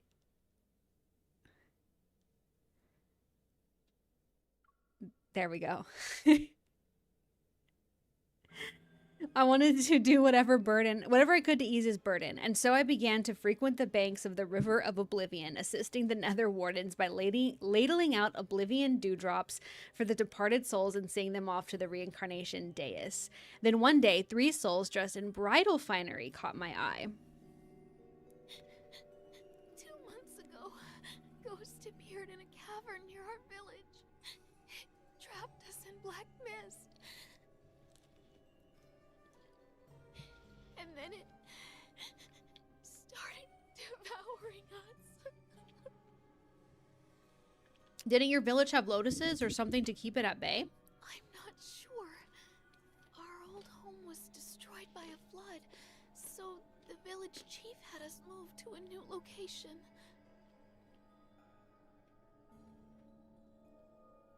The village moved, but the barrier lotuses didn't move with it. It's the perfect opportunity for that ghost. It's clever. The ghost prefers young, beautiful women. So the villagers tied me up and sent me as an offering. That's messed up. They hoped it'd spare everyone else. That thing said it wouldn't touch anyone if they sent it a bride every 15 days. And those fools actually believed it. They picked you because you had no parents to protect you. I planned to kill that ghost when I was sent, but... Are parents any good? They still died in the end. It's depressing. They broke my father's legs. We were the poorest and easiest to bully. It doesn't matter anymore. At least I saw him before I died. Who? Her lover.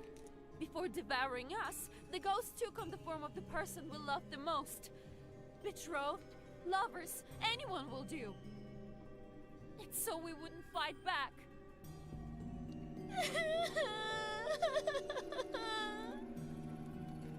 Pizza.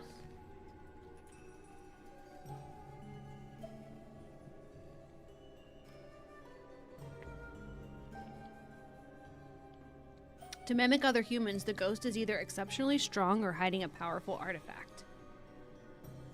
I'm starving. It's time to find my meal. When will the next one be sent to that ghost?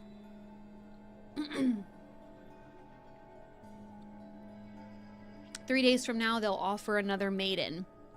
I plan to wait for Caleb and deal with this matter together, but 2 days have passed and he still has yet to return to Nether Falls. I can't keep waiting. If that ghost escapes, I'll have nothing to eat. Deep in the mountains. Ooh, this is so pretty. Spooky. Tonight's moonlight is cold and bright as a frozen sun. It illuminates a grim wedding procession on the mountain path. 4 gaunt bearers carry a shabby bridal sedan with a wilted red flower. Muffled sobbing and struggling can be heard inside the sedan. Knock them unconscious. Boom. Boop. Oh.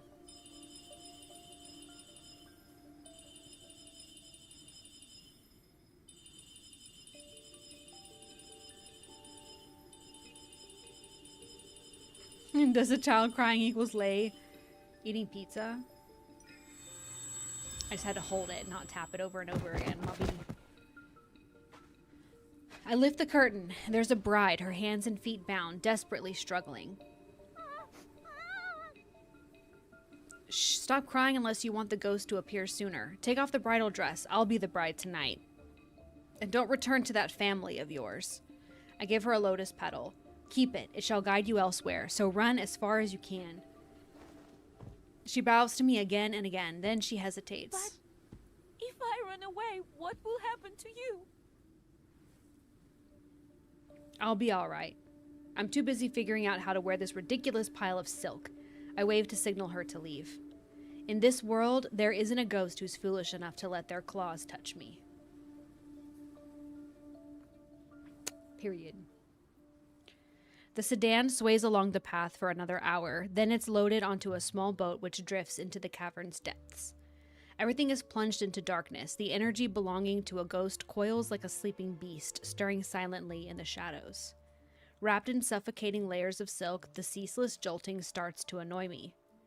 Do mortal brides always suffer like this when they're about to be wed? I rip the stifling veil off my face and toss it aside. If it wasn't for marrying somebody you love, would a sane individual endure this? Thinking of those brides dragged through misery and terror only to be wed to a ghost, death would be too kind a fate. It deserves worse. Oh, thank you, Crexton. Yeah, I decided to give her, like, I used to have my MC just named, oh, my zipper's broken. Just named, like, Lay, you know? But I was kind of wanting to, I started writing, like, a fan fiction. It's not really going very far right now. But when I started thinking about it, I was like, I want her to have, like, a name, you know? To kind of get more, like, I mean, Lay is, you know, a name. But I was, like, a different, like, her own name, you know? So, yeah, I named her Celeste, because it means, like, star. So it kind of was giving, like, I don't know, love and deep space vibes to me. So, the world beyond the sedan curtain is brightened. Firelight dances on the river as footsteps approach and stop at the shore. Should I sob dramatically, pretend I fainted? What will be more convincing? Suddenly, a force yanks me from the sedan. Oh, Mio is cute. I gasp before landing into a firm embrace. Caleb, why are you... I recall the bride's words. No, this must be the ghost wearing my loved one's face to deceive me. But if the ghost picked Caleb, then my feelings must be embarrassingly clear. Even when danger is staring at me, embarrassment pricks my cheeks. I bite my lip and focus. If it can read the hearts of mortals, then of course it sense mine. It must be using a powerful artifact. I'll play along and try to find it. With that decided, I let tears well up in my eyes. Caleb, you're here for me? I knew you wouldn't let me marry that ghost. You're the only one I want. Artifacts are usually kept close. Clinging to his arm, I pretend to sob while secretly checking for anything that's concealed. Ah, look at it, 17% now. The charger is working. Strange, his body doesn't have a ghost stench or murderous intent. His scent is the same faint lotus fragrance that Caleb carries. You want to marry me? Amused, he tilts my chin up. His eyes shimmer in the firelight and rippling water where dark gloom mingles with light. Of course. You're the person I love the most, and I want to stay with you for a long, long time. Are you implying I can't do that? Then we're of the same mind. In this world, I love you more than anyone else. I steady myself. Despite knowing he isn't my Caleb, hearing those words from that face still makes my heart flutter.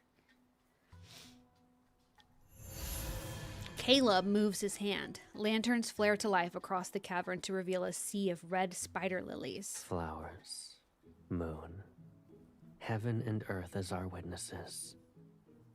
Everything for a good wedding. 5 is MCs present. per love interest, 1 in-game MC, and 4 other MCs from fan fictions for each love interest. That's awesome. Tonight is perfect for us. Get you can get him. Trust. At least in the game.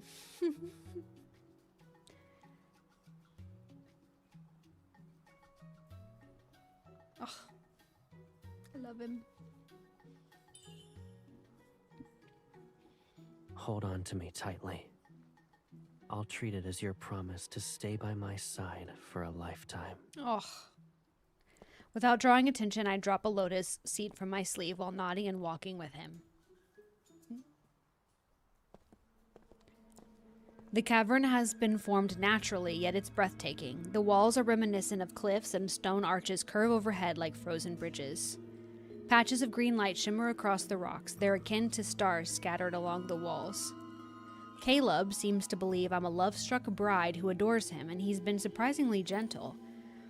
I slow my steps, and he matches my pace without saying a word. When I pretend to stumble and reach for his waist, he steadies me and holds me closer. Careful now.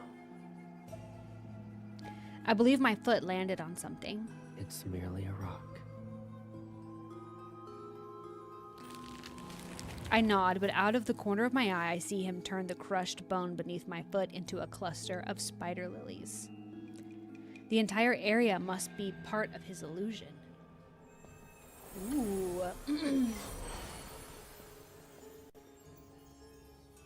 Ooh, wow. When I look up again, a chamber located deeper into the cavern has been transformed into a true wedding hall. Colorful banners, golden bells, scarlet silk draped across the ground, and candles carved into Long and Fang. Lung and Fang? Bathe the space in warm, bright light. I'm not well versed in mortal weddings, so I prepared what I could. If it's too simple, I'll hold a grander ceremony for you at another time. How can that be? Both of us are here. It's already perfect. A ghost staging his own wedding before eating a human. Is he a lonely widower? Caleb lifts one end of a red wedding ribbon and places it in my hand. He's holding the other end. Tinged with the scent of flowers, a sharp chill spreads through the air. A dangerous allure softens his features. I don't believe in heaven and earth, and there are no parents to oversee our vows. The ceremony. Why must we place great significance on formalities? I'm marrying you. That's what matters. It'd be best if we finish this quickly. Besides, I refuse to let my first wedding be wasted on a ghost. Watch, this is the real Caleb. Do y'all think this is the real Caleb? Because low-key, I do. He smiles before bowing to me with impeccable grace amidst candlelight and swaying flower shadows. I'm caught off guard. I've only known him as awe-inspiring and fearsome. I never thought he could be so composed, so poised. And the way his gaze softens, how he confidently carries himself and his movements, it's uncanny. Can a ghost truly imitate Caleb this well? See?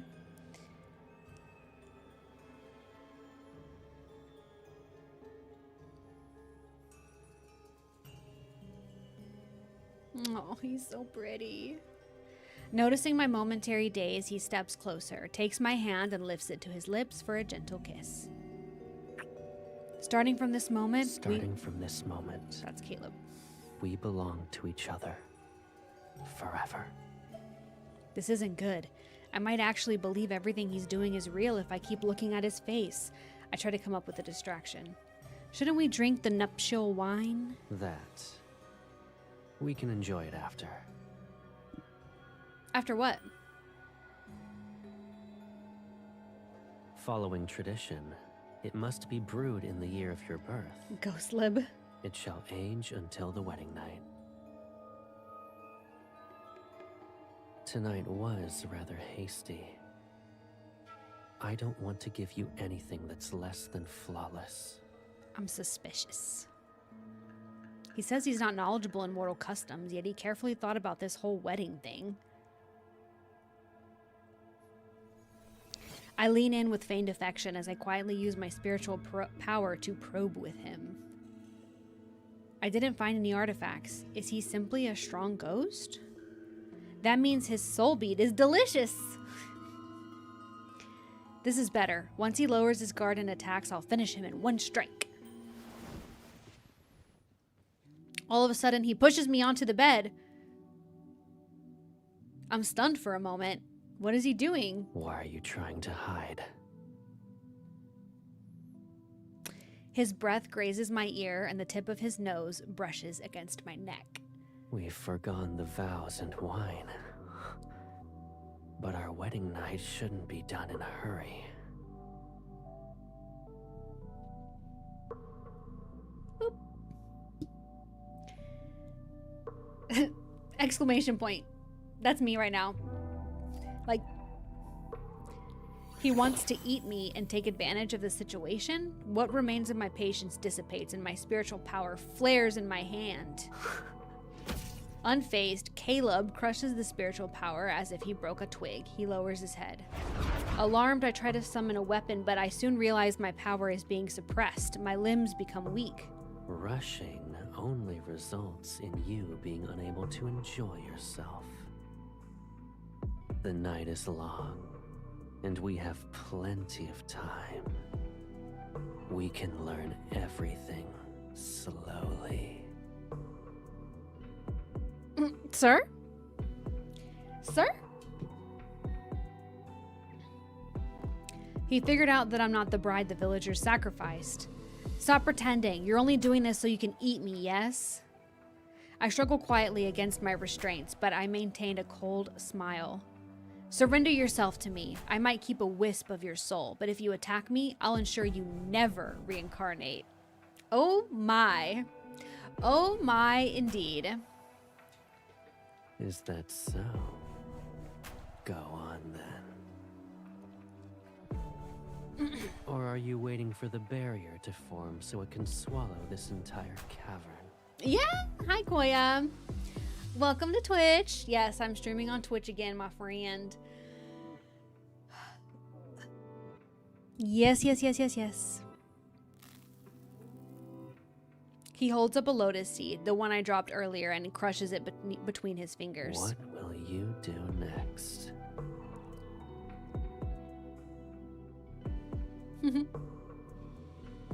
The evil spirit is stronger than I expected. However, I'm the lord of the Netherrealm. I refuse to die like a helpless fool. Even if it costs me my life, your villainy ends today. Fight to the death! Enough. Don't make things worse for yourself. The power I gathered is snuffed out. Then I feel a familiar spiritual power wrap around my ankle. It spreads throughout my body. It moves through me at an unhurried, deliberate pace. I look up in surprise, only to accidentally breathe in the fragrance of lotuses. You still don't recognize me, even now. Yeah, for real, Koya. I agree. I'm upset, to be honest. Gentle, familiar kiss. I told y'all that was the real Caleb. Gentle, familiar kisses trail down my neck and collarbone. I don't move, but then I realize it.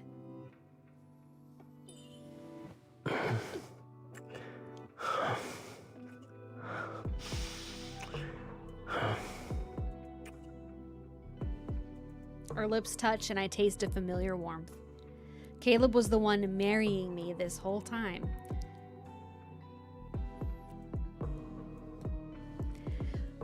Heart attack and die from not surprise. All right, next. Caleb? Shh. Caleb's fingertips wander lazily across my skin. His touch is gentle, yet his voice is calm and steadfast. That ghost is more cunning than I thought. It hid itself once it sensed my presence. I am coming back to Twitch. I am coming back. I took its cavern and claimed its bride. No, you're good, Koya. It won't be able to I put restrain it on a stream itself for announcement long. or on a Discord announcement like late last night, so it's not like you missed anything like big or any like you didn't miss a big thing or anyways. It was just in Discord. To But make yes, it reveal itself, I'm coming back to Twitch. we But need I'll to be more streaming everything on YouTube passionate. and Twitch. So I'll be multi-streaming like every stream. So he leans down for another kiss. In an intoxicating entanglement, our lips touch as his teeth graze my tongue.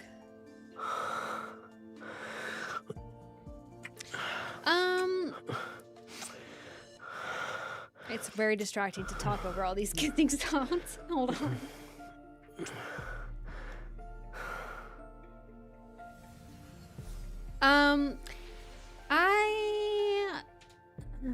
Okay. What made you decide to come back to Twitch? I just feel that I don't really know exactly why. Like, I just kind of missed it. Like, there's things that I miss about Twitch. Like some of the, like, the little, like, community features and stuff that they have. There's, like, more emotes. There's, like, community points. Things like that. Plus, I just kind of was like... ultimately, the reason was just to... Were you going to marry? Ultimately, the reason was just to kind of like be streaming in as many places as possible, just for like maximum exposure, I guess. I think YouTube, I really like my community on YouTube, but I like the streaming community as a whole, which I feel like is more robust on Twitch. So I kind of just wanted to be able to do all of it, you know. I wanted to have my cake and eat it too, basically. But yeah, I'll still be streaming on YouTube. Like every stream will be a multi-stream, and most of the time I'm gonna stream on TikTok as well. I don't want to stream Love and Deep Space on TikTok because people are crazy on TikTok, and I'm like, I don't want to I was like, I don't want to engage with the TikTok fandom of Love and Deep Space, to be real. I mean, there's a lot of amazing, lovely people on there, but I'm like, let me just keep it a little bit smaller for this one. But like tomorrow I'll be streaming Pocopia, and I'm going to stream that on YouTube, Twitch, and TikTok. So, but yeah, but I love it all. So I just want to be in all of it. You know what I'm saying? Marry that ghost if I wasn't here.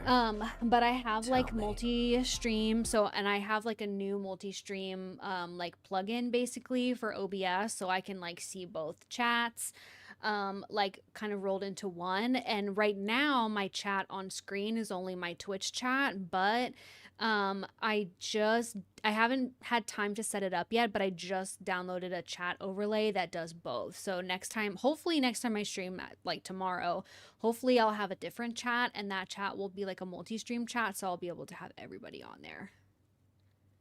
Dude, the lads community is scary, okay? Scary.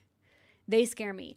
I was almost like not sure if I even wanted to stream this at all because of how intense and toxic the lads community can be. But I'm like, you know what? That's why I'm gonna keep it in my little zone, my little Twitch, my little YouTube zone, and we'll have a good time. But yeah, I feel like when you're on TikTok, you tend to be exposed. Like you're more likely to be exposed to different people as you like land on their FYP and stuff like that. So I was like, for this one, let's keep it local. I'll resub next week so I can enjoy your emotes again. Love your emotes. Oh, thank you, Koya. I really want to get some more emotes done. Now that I'm kind of doing a little rebrand. So like with my overlays and like my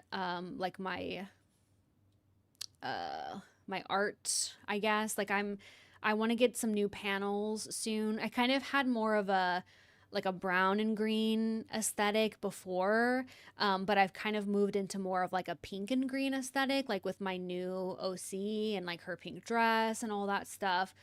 So I'm kind of moving more into that. I'm getting like a new logo done at the moment.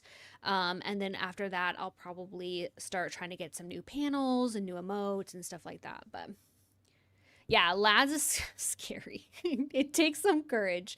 But my community, y'all are all very sweet and wonderful and welcoming, and y'all would never be toxic. Truly. But that's the thing about TikTok is you don't have as much control over where your stuff ends up, you know? No? No, literally, Koya. Literally. Especially when it comes to Caleb. Especially when it comes to Caleb. I feel like it's like we're always in a meltdown. As I relax, a new kind... Oh, sorry. Let me move. I'm going to move this. I'm going to move something on my screen. Okay.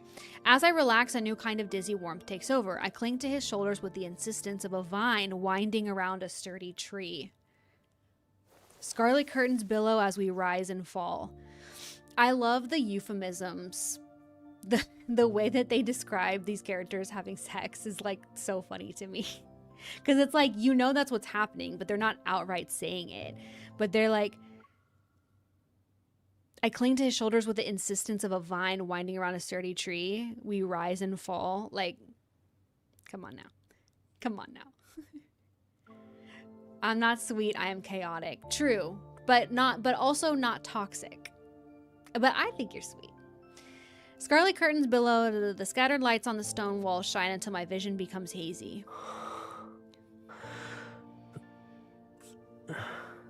We're off in another falls for this.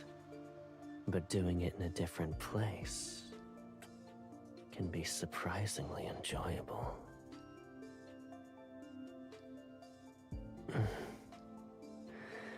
If you like it.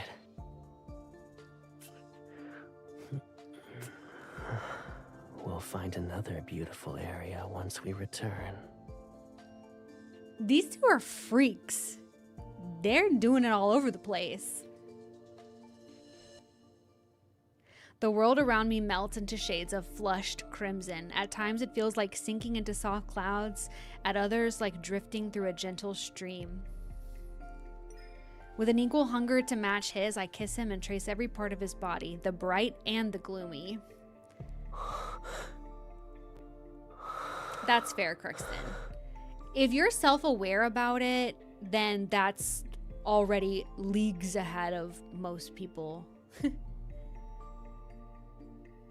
His hair cascades and is tangled with mine. It flows like water between our bodies, consumed by passion. It's as though a lotus seed is sinking into a pool and taking root. It sprouts and the current spirals through every part of it. Two vibrant flowers bloom from the nourishment, their petals dripping with dew. Are you joking? Damn. In the cavern's dark depths, a foul presence stirs. It encroaches like a web of cold, sticky thread. One thing about these two, they're gonna get freaky. One thing about Caleb and MC, they're gonna get freaky. In the cavern's dark depths, a foul presence stirs. Okay. Oh. The walls explode and the wedding hall is destroyed. Only the bed remains untouched as an invisible barrier protects it. You thief! Oh, not this guy again. How dare you steal my bride? She's mine. Mine! Ooh. Oh, yeah, I'm probably going to be changing the check-in. So, unfortunately, I fear you guys will lose your numbers. Although, just like we had with the previous ones, they'll still exist in my system, but I'm going to change it to something else. So, we'll kind of all be starting over fresh. But I think that's fitting. I don't know. I just feel like the tavern... I feel like I've kind of moved away from like the tavern thing, like aesthetically. I mean, kind of yes, kind of no. But I'm like, I don't know what to change it to. I don't know. What do you guys think? Or should we keep tavern? Do you guys like tavern enough that we should keep it? Or would y'all want to change it to something else? Just a little fresh start. a little fresh start. I'm kind of doing a little rebrand, so what is better than having one person's freak, having another person who can match their freak? One thing about MC and Caleb, or one thing about the MC, is she's gonna match Caleb's freak every single time. Sunflower check-in. Yes, I loved the sunflower check-in when we were all adding sunflowers to our bouquet. Maybe we'll do flowers again, but we can have different flowers. Or I don't know. Something. She belongs to me. Ooh, she belongs to me. Caleb smooths my rumpled clothes with gentle, deliberate movements. His concentration hasn't wavered, not even once. Caleb, let me take care of it. Very well. It has been quite some time since your last hunt. Consider it an appetizer.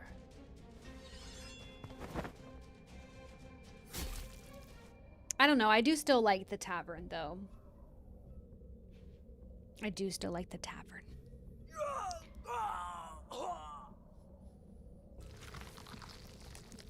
In the blink of an eye, liquid spurts from where I cut it. A new set of claws bursts forth. Hiding the fact that I was startled, I thrust my blade into its brow, twist the weapon, and pull it out. You ruined my face! Do you know how many skins I devoured to grow it? Ew. It's hideous and not even worth a single strand of my brother's hair. I'm startled as its face knits itself back together at a swift pace, and I saw a bluish-green light when it healed. I turned toward Caleb. His expression has darkened. You? It stares at me, its gaze akin to brambles covered in thorny hooks. You're my bride, but you help him kill me? I can smell it. You're like me. You also eat humans. Ew, I hate this guy.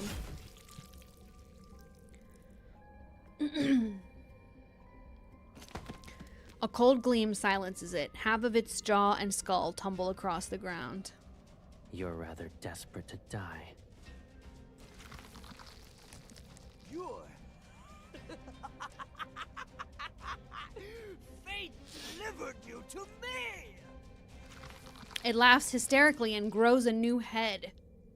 I'm great. I don't know why the vibe I'm getting is like JJK. I'm getting like JJK or Demon Hunter, like Demon Slayer, not Demon Hunter, Demon Slayer vibes from this. Like how like kind of grotesque it is, you know? It escaped from Mount Dingshu. Why would a ghost be imprisoned there? You can't drag me back! Ah!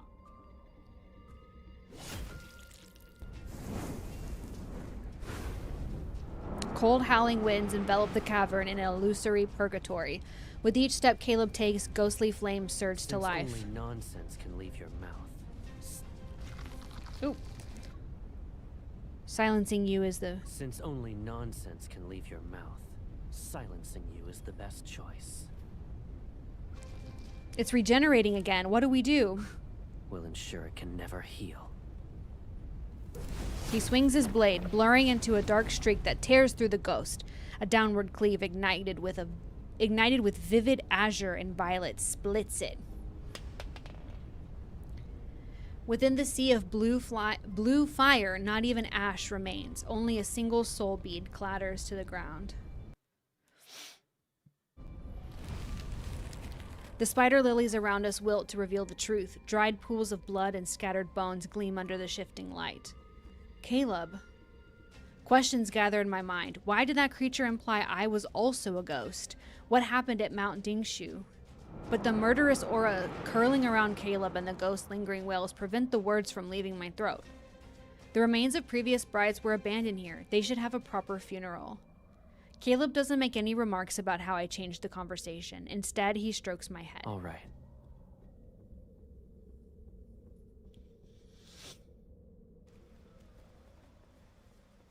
At dawn, Caleb destroys the rest of the cavern. As the collapsed stone gives way, mangled corpses appear. We retreat into the nearby forest and stay out of sight. Villagers arrive and gather the bodies for burial. Grief clouds every face.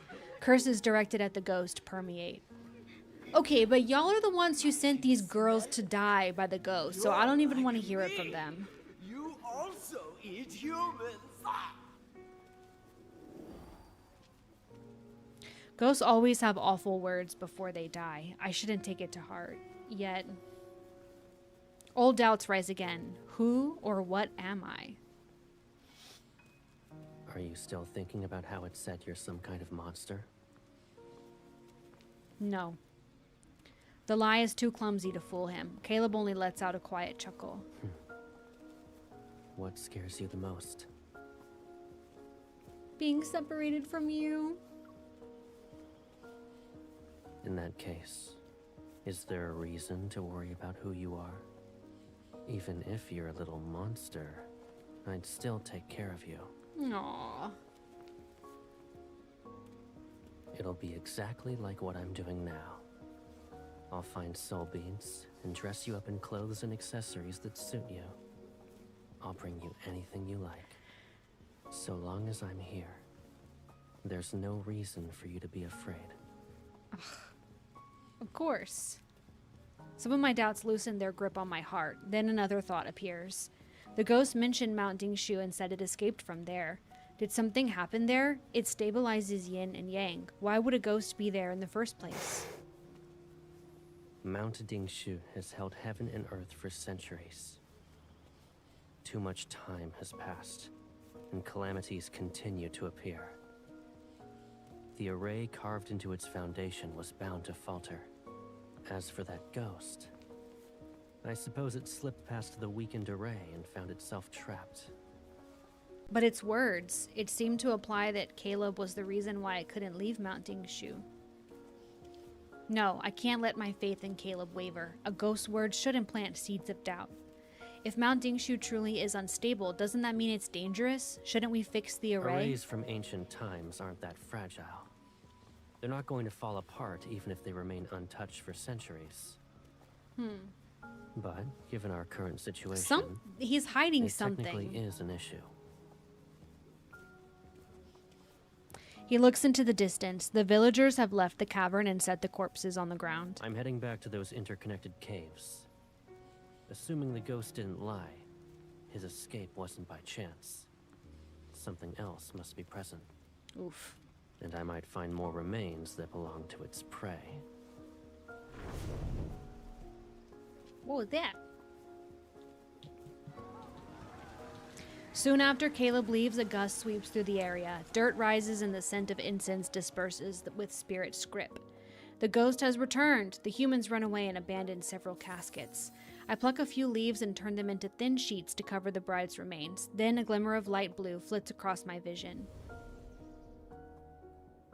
A dragonfly. Its translucent wings stir the mist like ripples on the water's surface. The chime from an old bronze bell drifts. Is that old spirit master here? We meet again, my lord. Oh. What are you doing here? Deep within the mountains, this place is far from Wuling village. I'm uncertain as to how an elderly woman managed to arrive here. I'm visiting an old friend. And this morning, a family asked me to send off their daughter's soul. But when I arrived, they told me she wasn't amongst the dead. She must be referring to the bride I rescued. The masked spirit master shuffles, her legs unsteady. Then she bends down. Her fingertip, stained in cinnabar, traces the bones inside the caskets. Heaven and earth are in disarray. Yin and yang are unbalanced. Turmoil eats the mortal realm that grows weaker with each passing day. I hear like a child screaming outside. I'm like, is that child okay? Is that child okay? I've traveled south and passed many empty villages. If this continues, More humans will die. Forgive me I'm for locked being into this blunt, my storyline. lord. But can you truly watch mortals suffer as their world I'm falls like, yes. apart? Yes. I'm gonna say my opinion is irrelevant. My perspective is of little importance. What matters is how humans choose to face their world. They fear death, yet push others toward it. They want to live, yet can only wait for salvation. These matters still confuse me. I love the chaos Spirit in the Master. mortal realm She's cool. has clouded their judgment. Their eyes and souls are no different from murky waters. When someone is willing to bear the burden of saving all beings and balance yin and yang again, perhaps the mortal realm can be reborn. I don't know whether to nod or shake my head. Something's not right. Why are you telling me this? Please forgive me, my lord. An old woman can't help but want to ramble. The cactus crazy. Hello. How are you? Welcome in. It's all right. Yes, you never finished that tale involving a certain spirit master. I don't want to hear her sigh again about saving this world, so I direct our conversation elsewhere. He and his sister protected humans from countless disasters. What happened to them? He died. Of course he wouldn't be alive now if he lived thousands of years ago. He died in his fight to save the world of mortals. The mist around us thickens. The dragonfly rests on the edge of the casket. It serves as a bright color in a scene with faded hues. Peace didn't last long. The world splintered in a single night as the mortal realm collapsed. Calamities followed suit. Wildfires turned mountains into barren fields. Rivers and lakes dried up. Starving humans wandered without a place to call home. And that's when the ghosts appeared. The mist starts to twist. It seemingly claws at my vision, but maybe I'm imagining To it. this day, some believe the first ghosts were humans driven mad by hunger. Oh, They interesting. butchered and devoured their own kind and fell into corruption as a result. Me too, Goob. Me too. I love y'all. Is that another tale? You've been trying to imply something. What do you actually want to say? You can treat it as a simple tale, my lord. She doesn't wait for me to respond. The Spirit Master arrived in a place called the Hesperion Reach. He struck the drum of heavenly decrees. It said the ancient relic can contact the heavens. Only someone with immense spiritual power could command it. Thus, the Spirit Master received the heavens' guidance and saved the mortal realm. The drum of heavenly decrees, Hesperion Reach. I repeat those names in my mind. To honor him, humans built a mausoleum and statues in Hesperion Reach. Yet no one... What about his companion? How is she supposed to live without him? If Caleb isn't by my side, I can't bring myself to imagine it. As you can see, humans claim to remember his sacrifice, but no one spared a thought for the girl who had lost her brother. Mausoleums, statues, they're all pointless. Who cares? Then, my lord, what would you... Answer her. My brother is my everything. I would never give him up. That tells me all I need to know. The strange feeling in my chest becomes more pronounced. My expression darkens as I materialize my blade and aim for her chest. Hello? Why?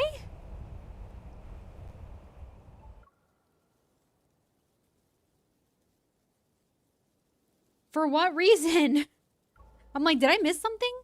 An illusion? Well, yeah. Wasn't she like a dragonfly? Who are you speaking to? Nanya. I think I saw that old spirit master from Wuling Village. Leaving out the details of our conversation, I explain what happened. Caleb's brow is slightly furrowed. You don't need to be concerned about her. Even with a few peculiar tricks. You started she it, can't compare Goob. to the ghosts we've dealt with. Once we return to Nether Falls, I'll investigate who or what she actually is. What about who or what you actually are? Here, look at what I found. There are so many soul beads. The amount in Caleb's hands make my head spin. The ghost didn't spare its own kin either. It saved us the trouble. Let's find a quiet place first.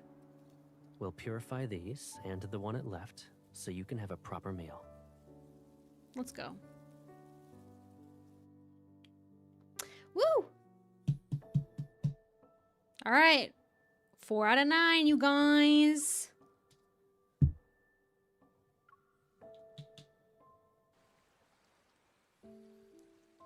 The next day, we follow the river to leave the mountains, but Caleb doesn't seem to be in a hurry to take me back to Nether Falls.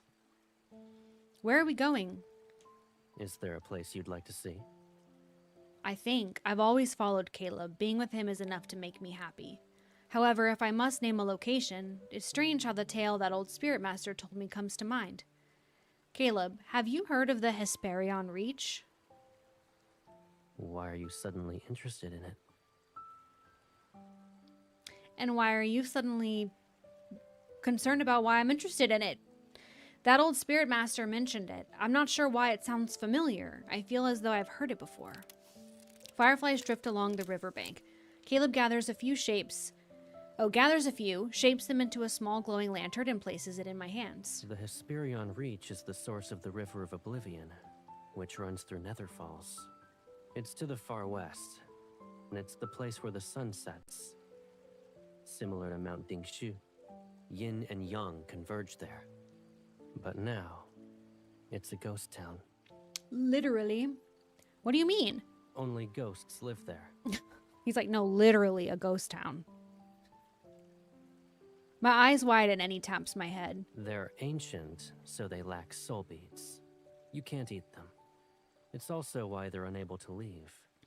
They're forever bound to the Hesperion Reach.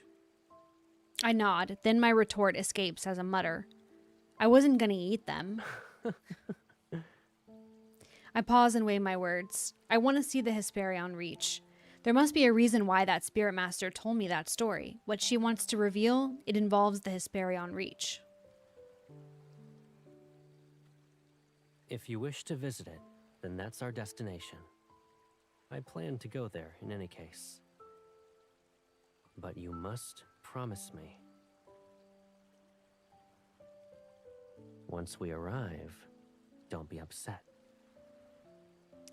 Yeah, because you are the one from there. It's so obvious. Yeah, he's definitely the one from... Oh my god, that's so pretty!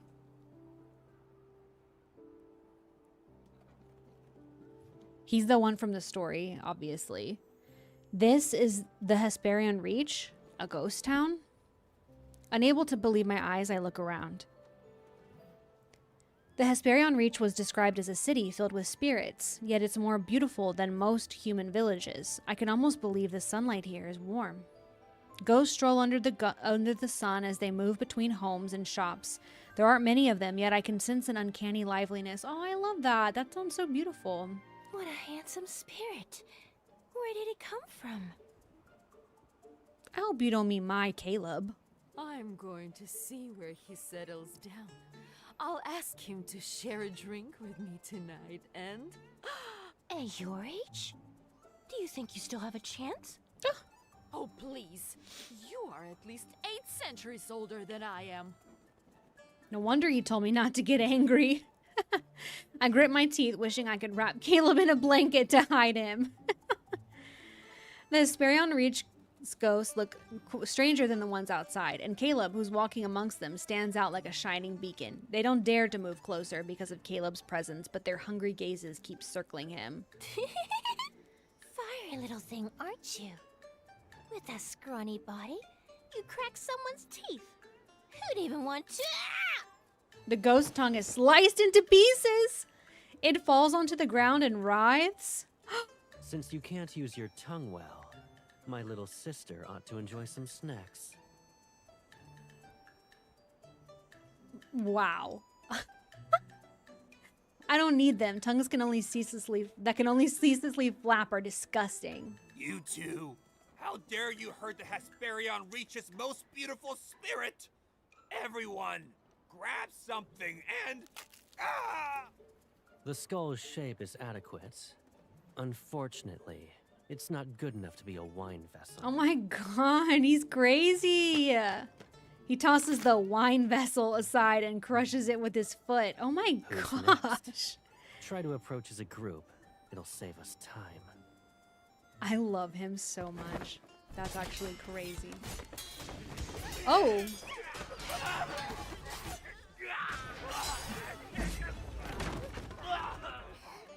It doesn't take long for the whispers to change from praising his handsomeness to saying he's terrifying and handsome. Before we arrive, Caleb disguised our spiritual power to resemble that of a ghost's. These hideous ghosts, now more battered, leave and clear a path.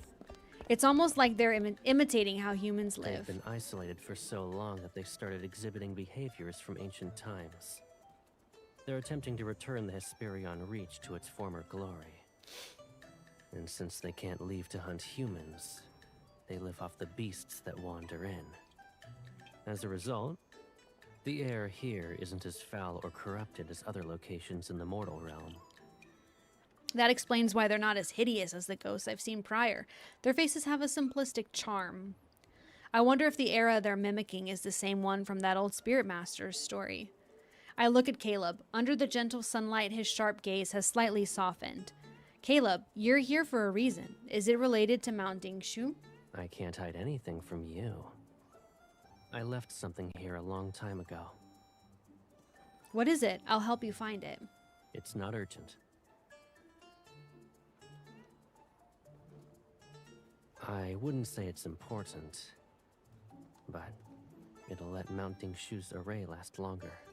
A couple of 1,000 years. If I find a lead, I'll ask for your assistance first. I understand what he's implying. I need to save my strength because none of the Hesperion Reach's ghosts possess soul beads. I'll keep that in mind. My iPad is so hot. I'm like, I wonder if I should take the charger out for a little while and kind of let it... I don't know if that would cool it down. Or if it's just hot because of the game. And so we settle down in the Hesperion Reach for the time being. Thanks to Caleb's reputation, every ghost we meet treats me with the utmost respect and answers all my questions. How long have I lived here? I don't remember. There was once a mountain nearby, but it's been reduced to rubble. If we talked about the years before that, the Hesperion Reach still looked like this. And I was still a chef. Aww. Some tried to leave, but they couldn't reach half before being turned to ash. Who would dare to do that now? I thought I would get to taste human flesh. But once I mentioned the Spirit Master from the tale I heard, every ghost's face pales. They run soon after, which piques my curiosity. At last, one of them confesses. The Spirit Master's mausoleum is up north. Go on your own. Don't make me escort you. I'm so curious. I need to find out what this is. Like, what's going on? The art in this myth is literally so pretty. I'm obsessed. I'm obsessed. The mausoleum is vast yet desolate. There are only fragmented pillars and halls that have collapsed in on themselves. The air is so still that even the wind is quiet. Time has seemingly stopped, and only the faint sound of my footsteps crushing the tall glass breaks the tranquility.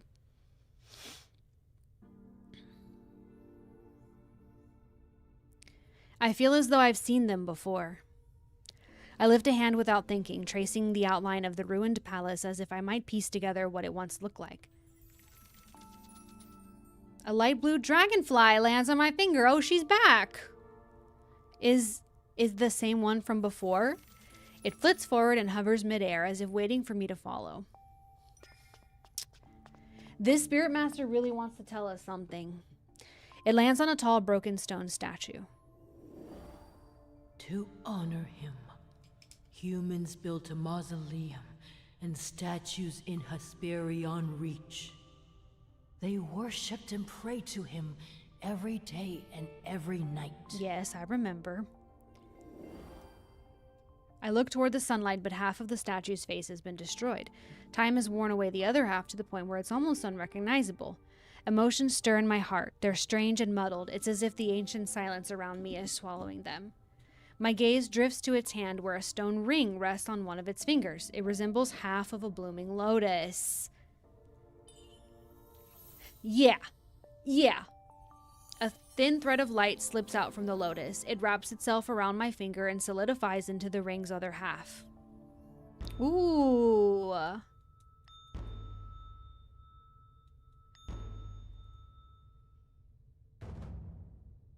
O sun and moon, be the mirrors that witness. Mountains and streams mark the river of time. A divine blade reflects blazing sunlight as it shines on the poised, striking figure holding it aloft. Incense smoke curls around an altar as banners flutter in the wind. He moves to the beat of the drums and bells. Each step he takes is slow and deliberate as he chants solemn prayers. Colorful ribbons stream from the ornate, beast-headed mask, rippling with his movements like cloud trails following a descended deity. 1,000 years without calamities. 100 generations of absolute prosperity.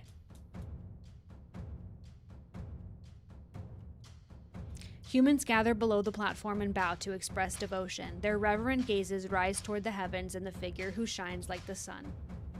Caleb? No, this is the Hesperion Reach in the past, and he's the spirit master in that tale. Yes. Yes, girl, keep up. When those thoughts appear, the scene before me shifts as though the dream unwound. The spirit master has removed his ornate mask. The distant divine figure that's the epitome of purity seems to be within reach. Why are you staring at me like that? You forgot who I am?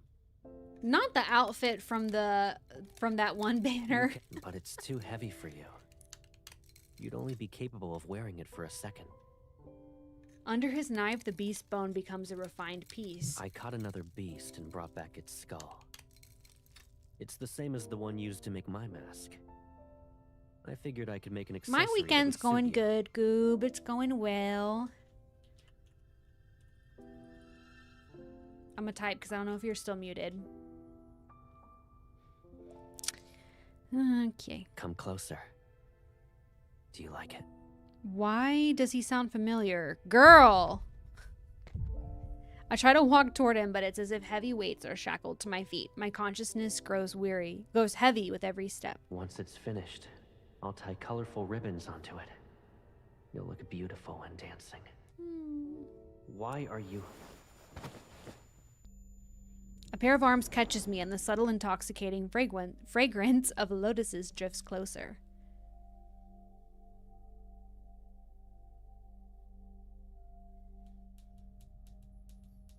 Oh! Are you alright? Oh, my Pookie. Hesitant, I touch his face. It's cool, but his breath that caresses my skin carries a faint warmth.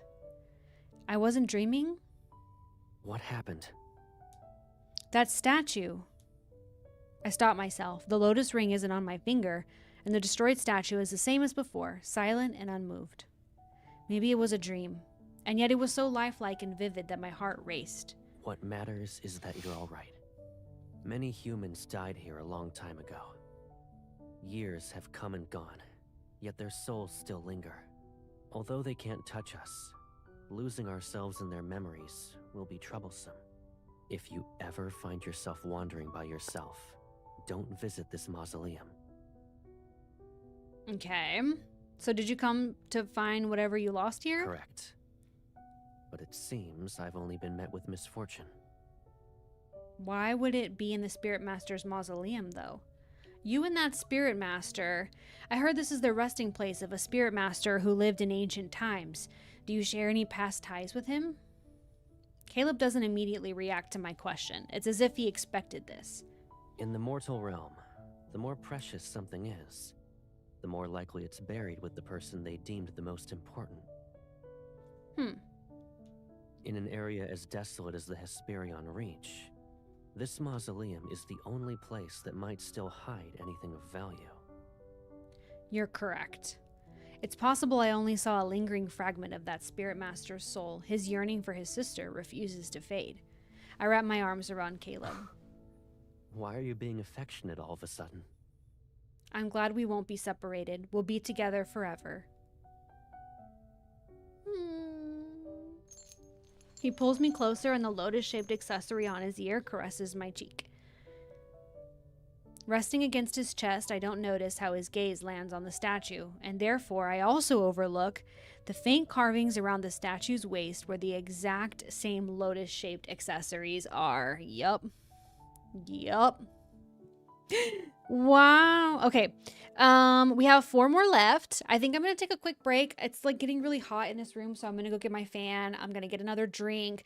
I'm going to stretch, and then we'll finish our last 4 chapters when I return. Okay? I'll BRB. Just a couple minutes, 5 minutes or so. Okay? See y'all soon.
Okay.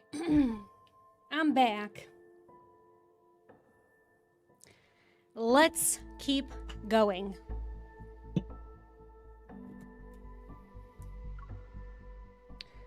Whew. Brought Mochi in here. Oh, she's behind me on the floor. Okay. Thanks for your patience. Welcome back, everyone. I got a second Red Bull because that's where we're at today.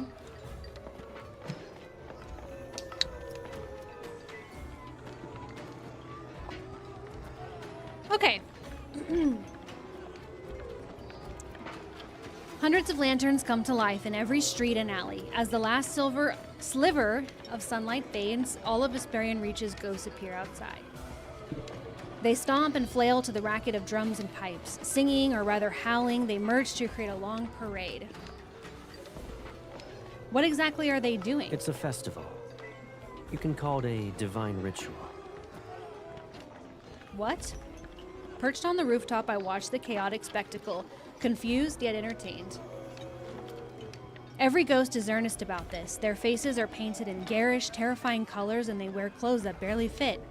Stilt walkers wobble dangerously. Those beating the gongs don't follow a beat, and the ones swinging swords chop off the limbs of others. Wow. Blood touches almost everything in sight. Is this another instance of them imitating the mortals from back then? They're playing?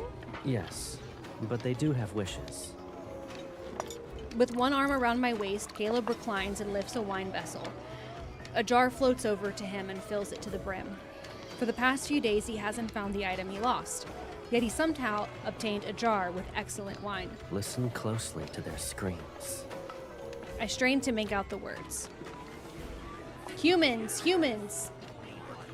We want to eat humans. Oh, great. Oh, awesome! The parade carries a ghost who's been gutted. It rearranges its insides as others snatch pieces to eat. Ew! Eat humans. I almost forgot these ghosts aren't any different from the ones outside. It's hard to say how long they've lived like this. It's pitiful that not a single immortal bothers to listen to their prayers. Immortals don't even answer to humans. Why would they listen to ghosts? However, they seem to be enjoying themselves. Do you like what you see? Do you like what you see? It's not exactly gorgeous, but is there another place where you can witness a ghost host a divine ritual? Fair. Oh, he's so gorgeous. Seeing my amusement, Caleb lets out a low chuckle and hands me the wine vessel that's filled with liquor. It's clear and bright like a scoop of moonlight. Drink. It'll ward off whatever's outside. The wine is strong but surprisingly smooth. Warmth blooms throughout my body as soon as I swallow. How did you manage to find such good wine? Don't tell me there's a ghost brewmaster. It's a secret. He jumps down from the rooftop and turns. His arms are wide open. Come. Let's go have some fun.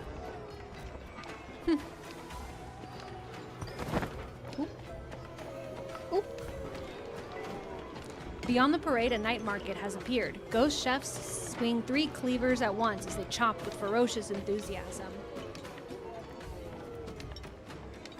The stalls are lined with oddly shaped trinkets. Their craftsmanship isn't as polished as a human's, but there's a unique charm. We've barely walked down half the street, yet my arms already carry a bone wind chime, a casket fragment with many colors, and a beast tooth hairpin. I'm not greedy. It's just that whenever I glance at something twice, Caleb gives one look and... Stay away! Take it! Take whatever you want! Please! Ah! That's so funny. I accept everything with a look of apology. Caleb flicks my forehead. Shouldn't you express your gratitude after taking all of that? We should prepare a return gift and deliver it together. A few severed tones should suffice. No! Don't come any closer! The ghost runs into the parade while shrieking. I don't know if the frenzied ghost will trample it flat. Is there anything else you like? His gaze drifts towards two more trembling ghosts. Before they panic and run, I grab Caleb's arm. We have more than enough. The Nether Wardens at Nether Falls will be happy for weeks. I sift through our haul and hold up one pendant to him, then another. They're mediocre. My Caleb is the best in the world. Only flawless things are worthy of his attention. Is that what you think? What exactly qualifies as flawless? I pretend to mull it over. Then I smile and wrap my arms around his waist. Me. Aren't I the best sister you could ever ask for in this world?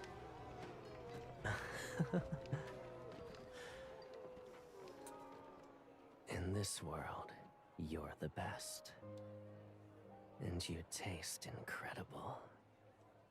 Someone loudly gasps nearby. Doing that when there are others around. How shameless. Is there even a sense of decency? No, and mind your business. This is the first time I've seen a live. Never mind. You're a ghost, and you have the gall to lecture about the concept of decency? I can't help but laugh. While those stunned gazes stare at us, I kiss Caleb again. Their eyes are about to fall.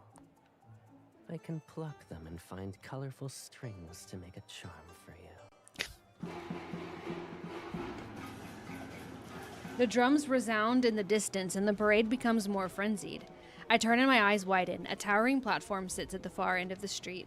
Upon closer inspection, I realize it's built from countless bones, lacquered in a glossy blood red and studded with beast skulls and fangs. The extravagance is cold, eerie, and menacing. What will they use that for? Caleb drags a ghost toward him. Ah, which bastard grabbed me? Don't get in my way. That treasure will be mine. There's a treasure. When it recognizes Caleb, it becomes obedient. At the very top, there's supposedly a treasure. Sometimes I talk over them. It will be the Hesperion Reach's leader. My bad. It will get the largest share of meat. The largest share of meat. Why do some of the ghosts talk so funny? Several layers of black and dark red silk cover the top part of the platform. It's hiding something. Ghosts are already tearing one another apart as they climb. Their snarls and screams rise like the waves. Since they're calling it a treasure, it's most likely something valuable. I crack my knuckles in anticipation. Stay here, Caleb. I'll bring it back for you. Wait. I made sure you were dressed up. Now you want to throw yourself into a mess of blood and flying limbs? I'll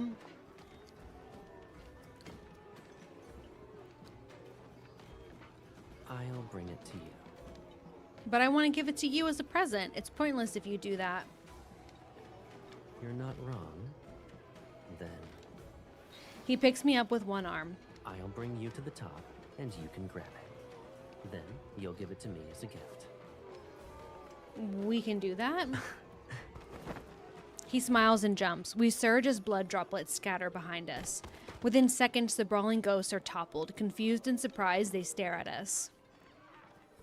Caleb moves like the wind. We're in the air now. A ghost that's halfway up the platform lunges toward us with its snapping jaws. He raises an eyebrow as golden lotus petals slice the air. The ghosts are knocked off the platform and he shields my dress as if it's second nature. The ghosts come to their senses. Roaring, they swarm the platform. Pathetic. Instead of rushing, he slightly lifts me up and walks through the air. He circles the platform at his own pace. Whenever a ghost climbs too high, he steps on its head and kicks it to the side. Caleb, there's another one. I'll abide by your orders.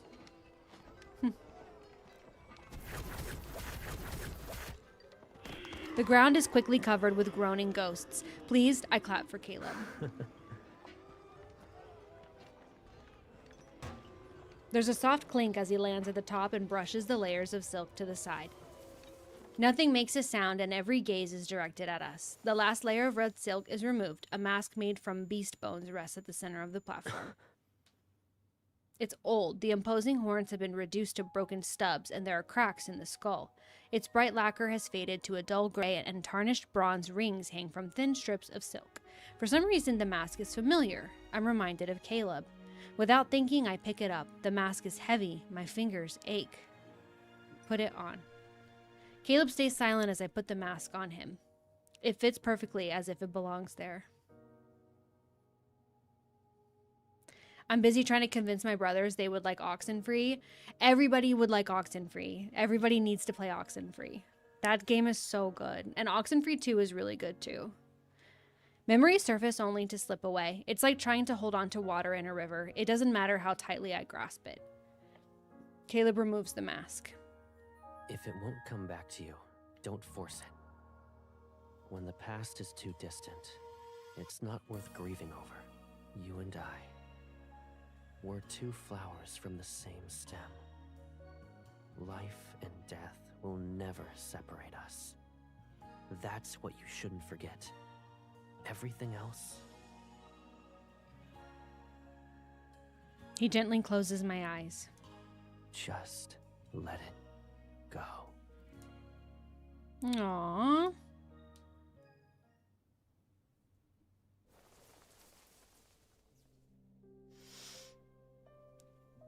Mochi. Do you want to come say hello, Mochi?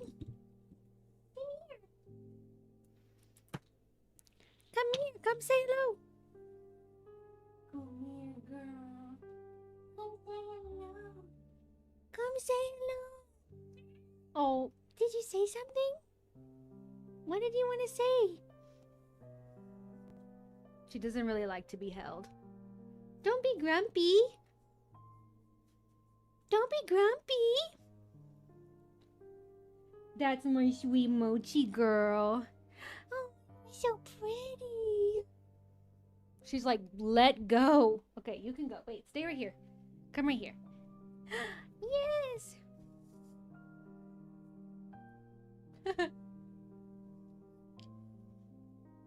Do you want to come over here?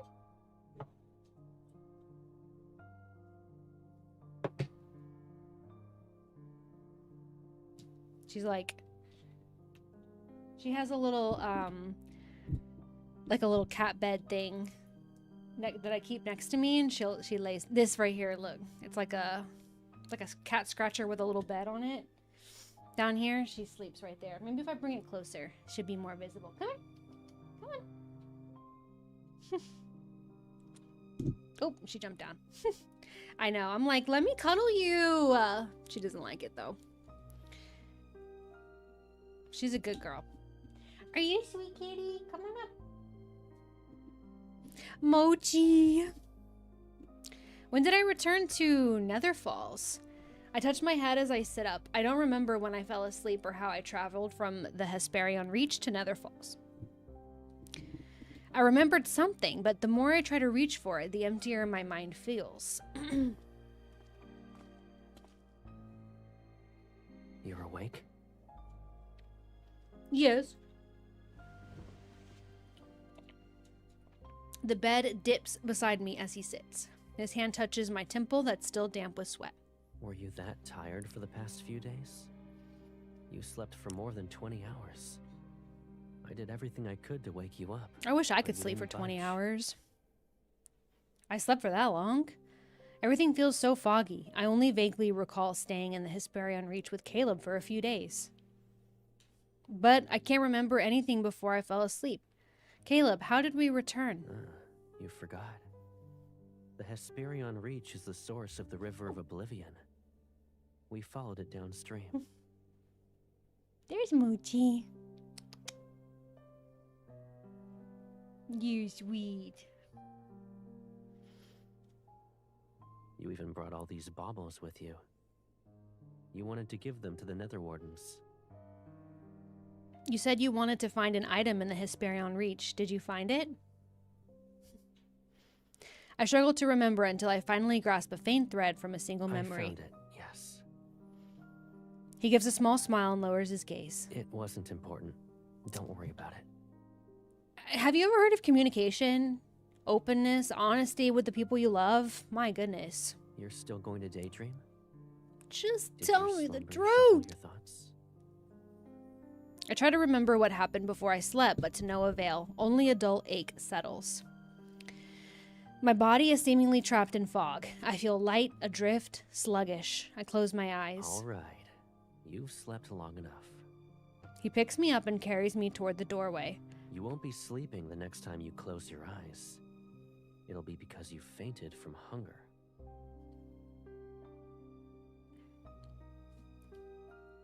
Woo! We're doing good. After restoring my spiritual power, I sleep for another 2 or 3 days. When I wake up, I feel lighter and more alert. The missing memories still...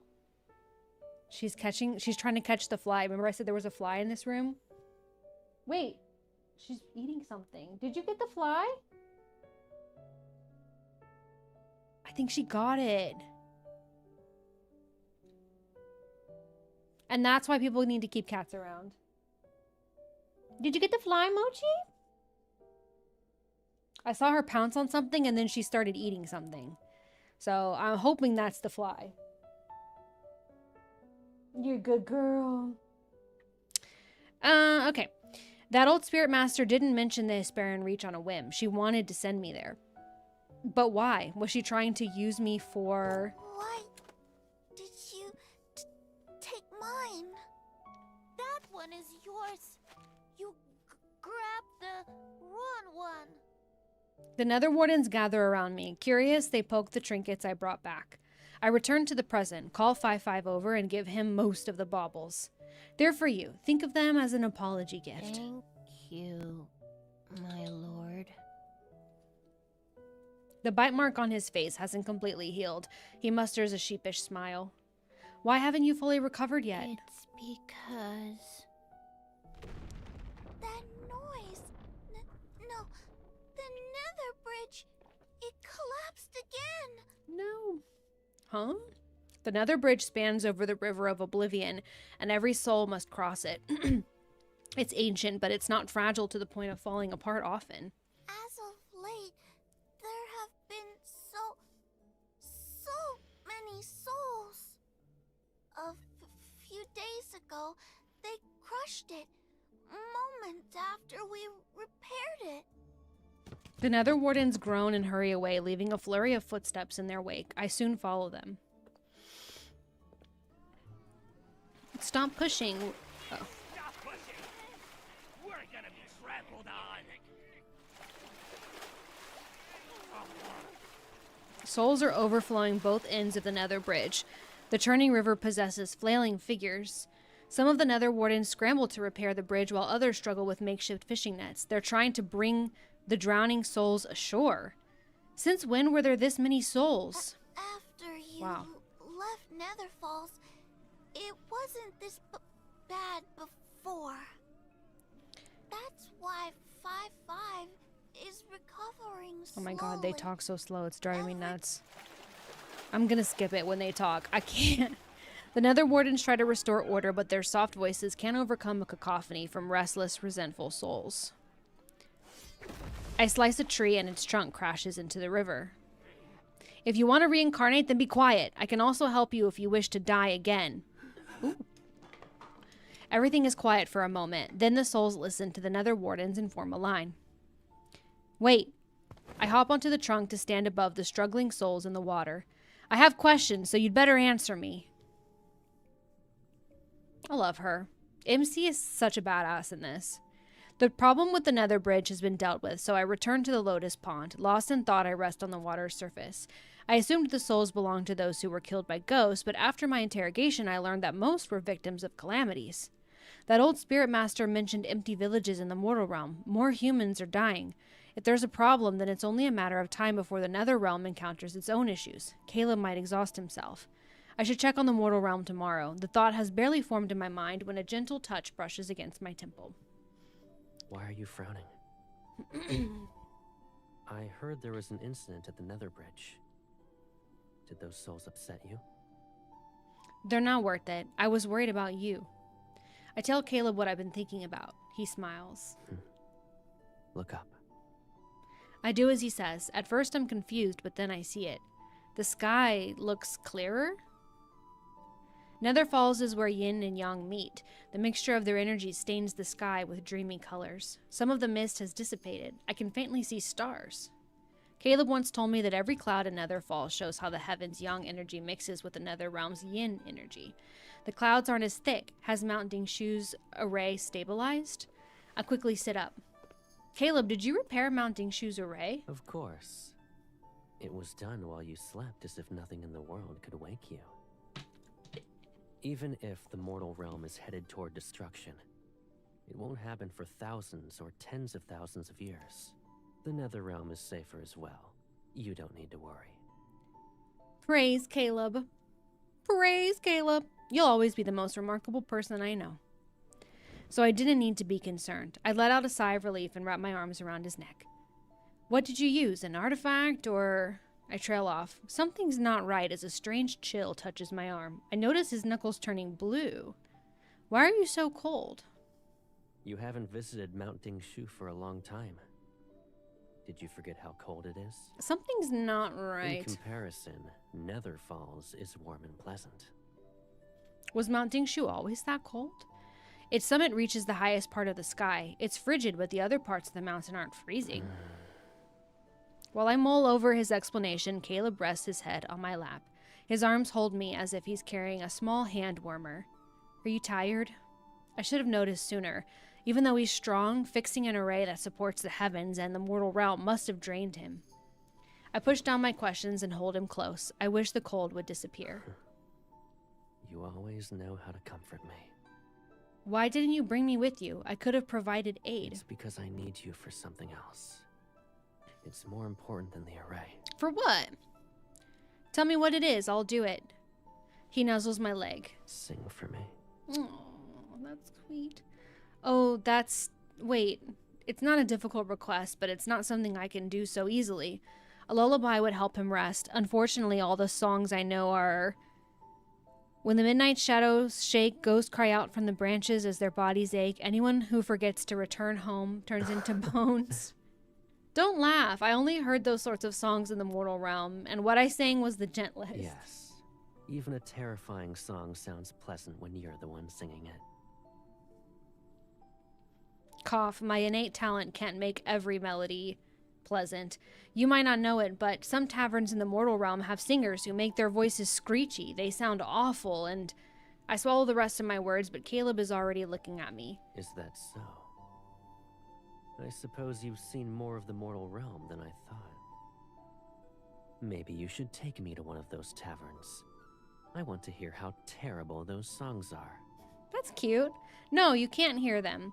I cover his face with my sleeve. He already draws too much attention from the Hesperian Reach, and I won't let him visit a more dangerous place. All right. I'll behave. Aw, he's so pretty. The lotus pond is quiet. Time passes, and I wonder if Caleb has fallen asleep. Then he speaks. You used to sing countless songs. He almost never talks about my past. My ears perk up. People always stop to listen. Even the wind. Wow. But you only sang for me. Aww. It sounds like something I do. I nod. What were my songs about? Many things. The sky, the land, mountains, Bye, Koya. rivers, See ya. Have a great rest of storms, your day. rainbows. Every single wonder in this world. I heard each and every one of your songs. That's why I would... I can't tell if he's too tired or simply refuses to say more. Careful, I ask him. Can you sing one of those songs? I want to hear it. I'm not a good singer. I've also forgotten most of the melodies. I only remember a few words. When the heavens were created, its voice tolled like a bell. When the mortal realm was created, its breath was like the wind calculated. When mountains were created, they were green and stretched endlessly like wealth accumulated. Wow.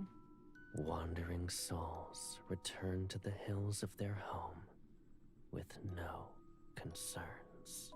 His words are akin to mist as it fades and his voice becomes quieter. He fell asleep. I run my fingers through his hair in hopes of chasing away that chill. My fingertips touch something. A petal? Nether Falls is always covered in flowers. This petal is ordinary, so it's not odd that I found it in his hair. However, it carries an unusual energy and only ghosts have it. Even in places with hordes of ghosts, plants rarely absorb this much. The petal has as much energy as a full-fledged ghost.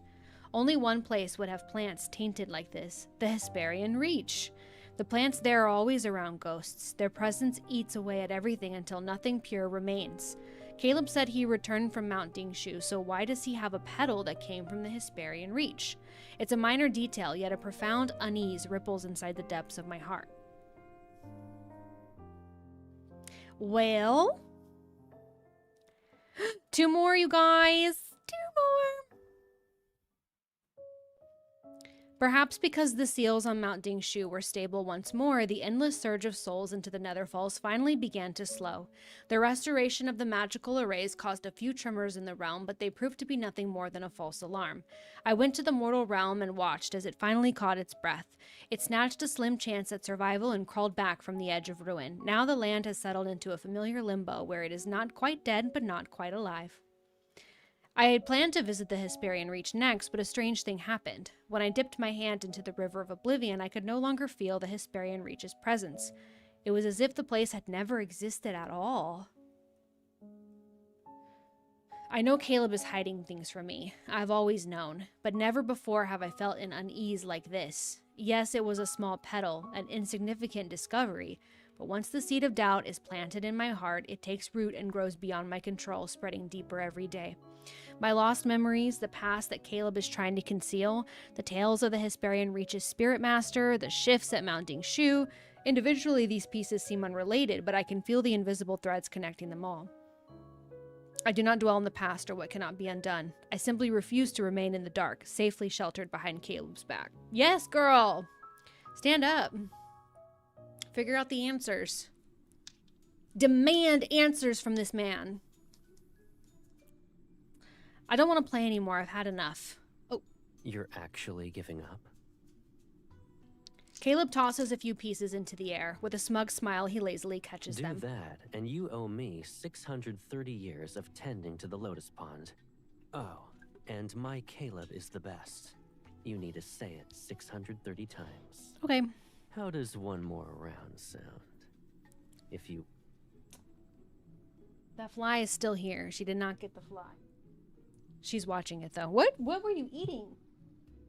If she didn't get the fly, I wonder what she was eating. I pushed the pieces aside, feeling nothing but regret. I originally brought this Jiangshi set from the mortal realm to figure out what Caleb has been hiding from me. This game was invented only recently. How could Caleb already know how to play it? Once he loses, I can use that as an opportunity to make him confess. But Caleb listens to the rules once and beats me in the first round. Refusing to give up, I make him play several more rounds, and I only have a disastrous outcome as my reward. This is the last round. If you win, your losses won't be counted. I'll even fulfill one request. Oh, better win. If you lose, you don't need to take care of the Lotus Pond anymore. You only need to say, "My Caleb is the best," 630 times. Make sure to slowly enunciate each word. I can't let this offer slip away. I hesitate before reaching for the Jiangshi pieces. I suppose I lost. Calmly, he sets the piece down. What do you want? I'll agree to anything. Come here, kitty. Caleb, you're not very good at pretending to lose. So long as you're happy, I don't mind a loss or two. I move closer to him. Feeling slightly awkward, I hook my finger around the beads on his wrist. You knew I wanted to ask you something. If I didn't notice how obvious it was, I'd be more than a disappointing brother. Have y'all ever had these? Drizzlicious? They have these at Costco and I think H-E-B. They're literally so good. They're like rice cakes, but they have like sweet flavors. Like this one is s'mores. They have a French toast one. They have, I don't know, all different flavors. They're super good. Super good. Then, Caleb, you and I are each other's most important person. No one can understand us better than ourselves. Yes. In the past, the present, and the future, whether we're in the mortal realm or Nether Falls, you've always believed this to be the case. The fact that you're mentioning this They're means super your good. request isn't trivial. I highly recommend. Like, if you like rice cakes, I love rice cakes. He waits as if he already knows what I'm going to say. I hesitate before mustering my courage. I want to ask, what was the item you found in the Hesperian Reach? Is the Hesperian Reach's disappearance connected to Mount Dingshu? Are you hiding something dangerous from me? No, Crexton! Oh my gosh, I hope that it fixes. That's literally the worst. What are you working on? Cover letter is complete. Time to finish the application and turn everything in. Yes, Emma, good job. You got this. What is the, what's the internship? What would you be doing? Ever since you returned from Mount Dingshu, I've never felt at ease, and I touch his chest. We are from the same source, and after all these years of being together, we can easily sense each other's emotions. I can feel the restlessness hiding deep inside him. All right. I'll tell you everything. Vegas Pro? I've never used that. He looks relaxed as if I asked him about what he ate yesterday. A fan music video. They look really hard to make. They really do. He agreed just like that? I even prepared a speech to persuade him. Which is so funny. Didn't you say you wanted answers? Why do you look surprised? I'll be working with a local historical site that was created in World War II for Japanese internment and creating educational exhibits for the site and helping do some research and stuff like that. Emma, that sounds amazing. That would be incredible. Well, I'm manifesting this for you because that would be so, so cool. That sounds amazing, truly. You also hold the title of the Lord of the Netherrealm. I'm going to be on a Knowing about history these matters is podcast your in a right. couple months. I think I've talked about this before, but my no, it's okay. I had unplugged it because it was getting too hot, and it did cool down. So now I'm just going to plug it back in. My dad has a history podcast called Key Battles of American History, and he's doing. He has done the American Revolution in the past, but it's been a long time, so he's kind of redoing them. And I'm going to be a guest on it. I'm really excited. I'll let y'all know when it comes out. But yeah, he wants me to be on it with him for this one, because he always has a guest, but it just kind of changes. So he asked me to be on it, so I'm really excited. It's going to be fun. I'll share it with y'all when it's out. I don't know when that'll be, though. But we're going to start recording, like, next month, I think. Yeah, no, the iPad was fine. Like, the charger was making it super hot, which was making it be a little laggy. So I unplugged it so that it would kind of cool down. And now I just had to plug it back in. It's okay. It just needs a really powerful charger if it's going to be charging while I'm also using it. And the time has come. You could never hide behind me forever. My baby sister is braver than that. Words aren't enough. You must see it for yourself. Huh? What are we seeing? He conjures his nether seal in his right hand. Ghostly light cuts the drifting petals and opens a rift. Come. I'll show you the answers you want.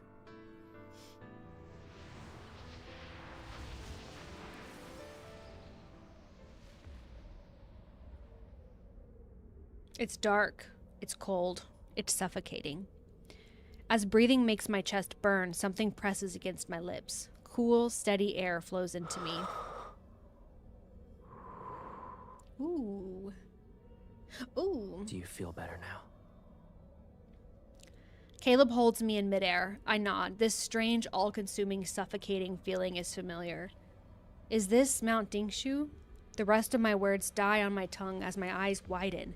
Before me stretches a massive cavern. Its depths are so dark that it resembles a grand underground palace. Countless stone alcoves stretch from the highest point of the wall down to the depths. Filling every corner, I can almost believe a forest of stone stands before me. Each alcove glows with cold bluish-green light. It'd appear as thousands of lanterns from afar. Beautiful yet eerie, each one radiates a biting chill. We're in the depths of Mount Dingshu. The purest yin energy gathers here.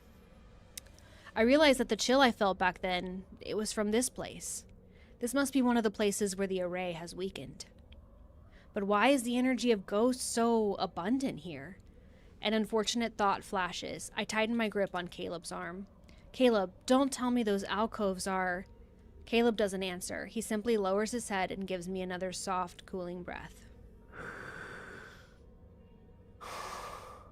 Don't push yourself. If you feel overwhelmed, tell me.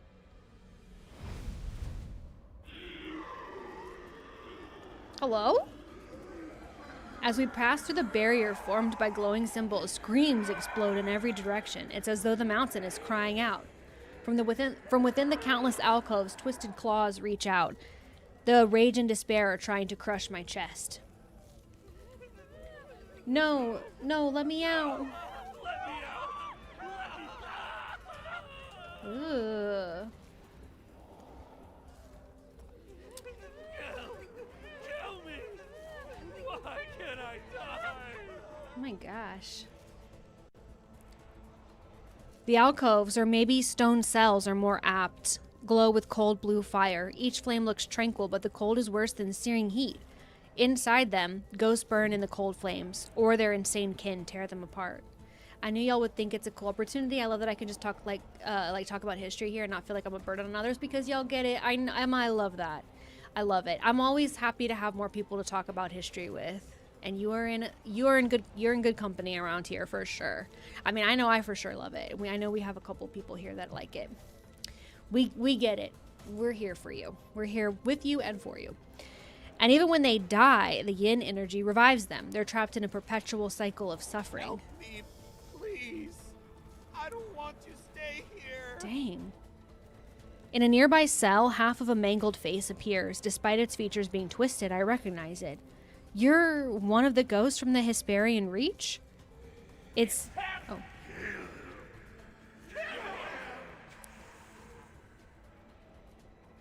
Wow. No, lock him away. Rock like us was suffering this boundless darkness. Jeez, dude. You're...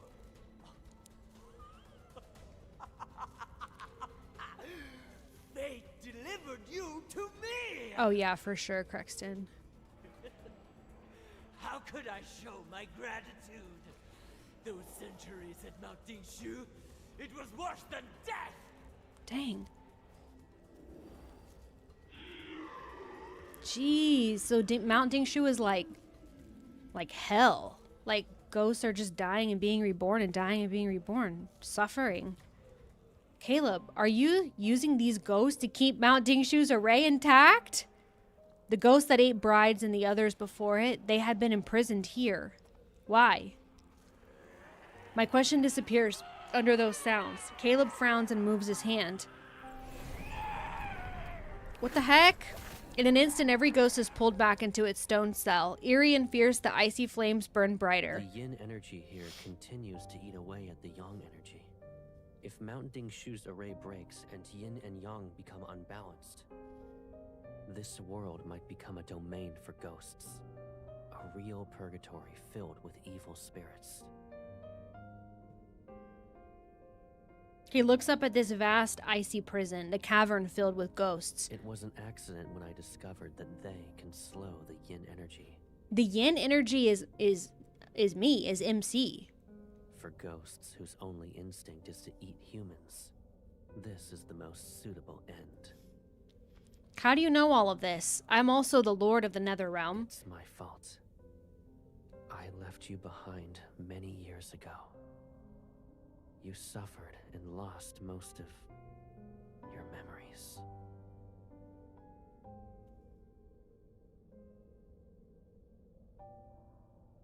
can ask me anything. I'll tell you the truth. And if you don't want to bear the burden, you can offer it to me. Hatred, pain, despair. I will never let those bitter things approach you again. I want the truth. Even if it hurts, we should carry this burden together. I tightened my grip on his hand. Tell me, Caleb, what happened back then? Was this world truly overrun by ghosts? Caleb doesn't answer. He pulls me close and rises from the air.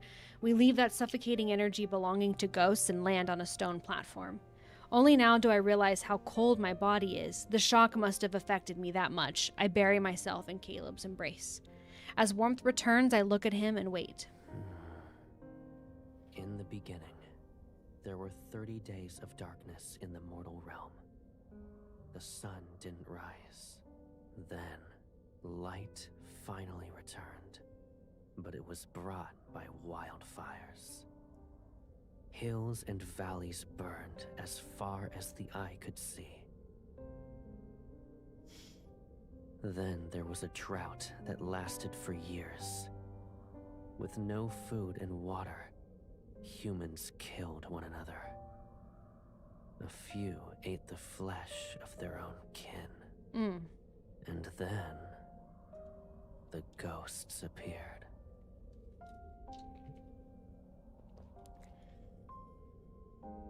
Where did they come from? Since yin and yang were unbalanced, calamities corrupted them. Fear, despair, hunger, twisted thoughts from the living fed that corruption. So it grew. Ghosts appeared one after another, and the world became fragmented. He lets out a cold laugh. Who was the real monster? Those ghosts or humans? So that old spirit master described history, not tales. She remembers, and my brother remembers. I'm the only one who forgot. So when Caleb sensed yin and yang becoming unbalanced and that the calamities might strike again, he started using ghosts to power the array and keep the yin energy under control. Yet I feel as though there's more to this. It's significant. I try to think, but I soon clutch my head. Maybe I learned too much at once. My mind is heavy and entangled with a fog. It blocks my path toward the truth. Perhaps it's more akin to a barrier. A dull ache starts to throb. Does it hurt? Those ghosts' energy is too strong. We can't stay here. We'll continue this once you've recovered. All right.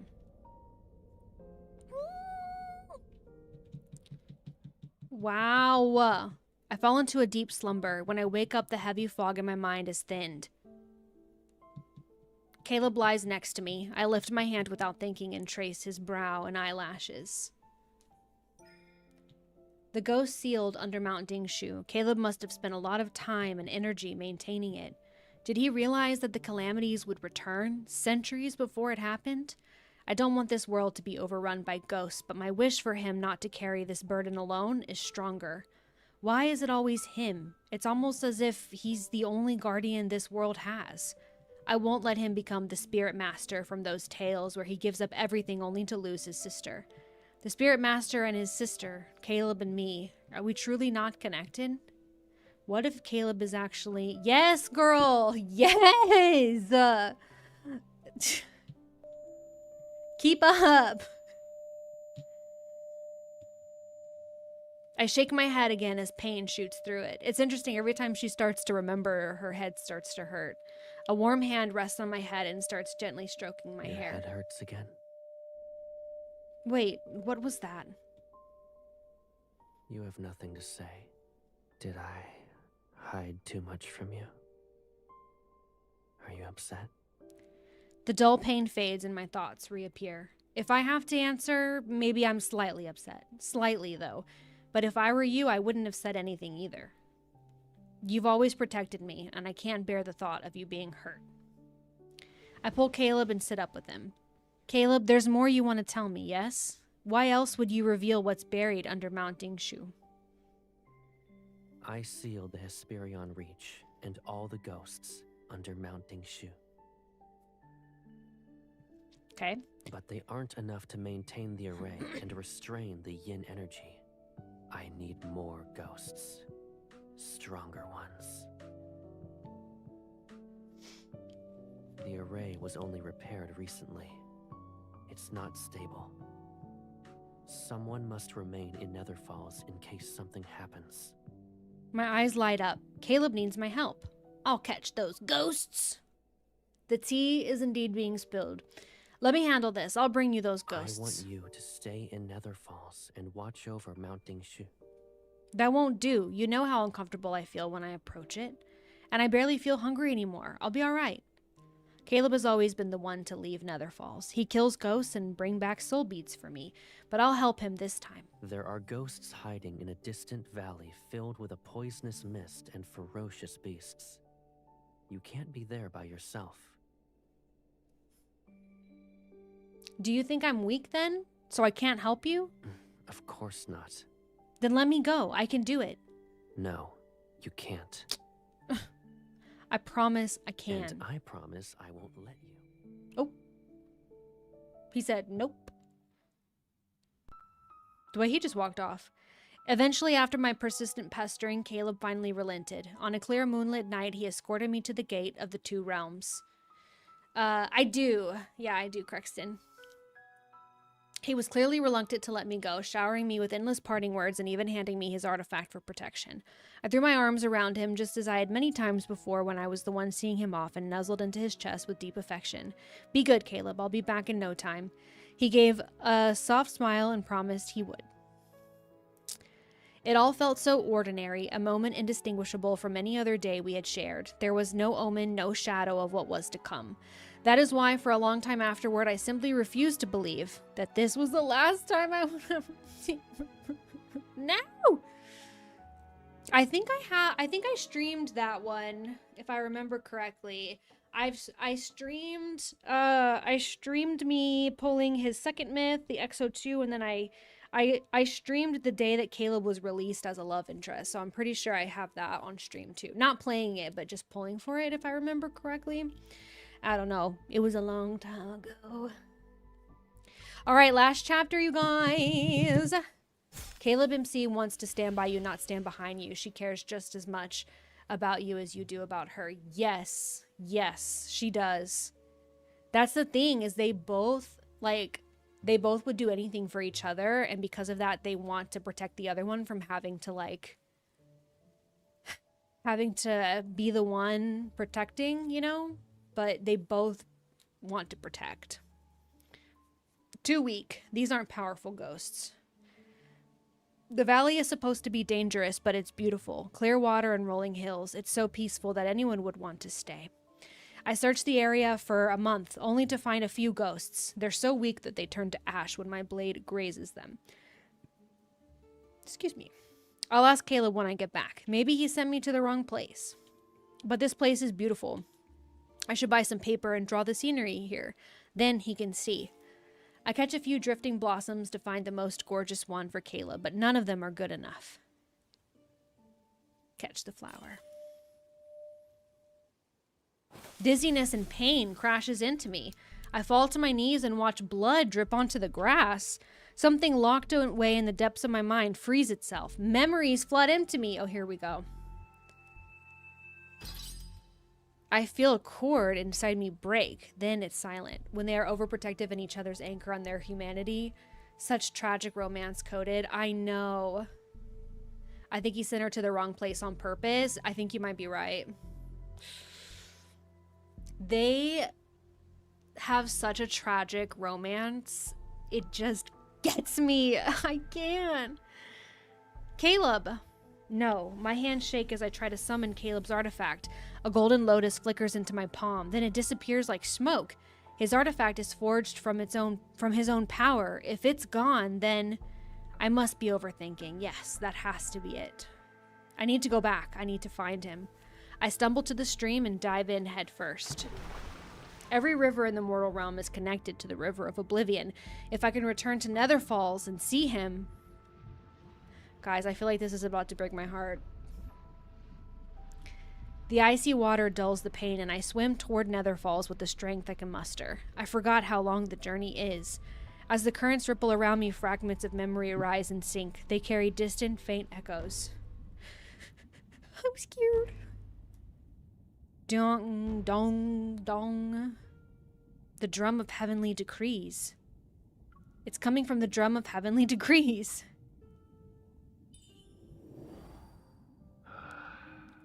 Sir, it's not that I refuse to treat her. You must be well aware of it, too. It's not an illness that eats away I agree, at her Crexton, me too. It's the calamity. The mortal realm. The mortal realm is destined to collapse, and she must fall with it. The mortal realm is destined to collapse, and she must fall with it? How absurd. Wait. He took her away. This is what always happens. Wait.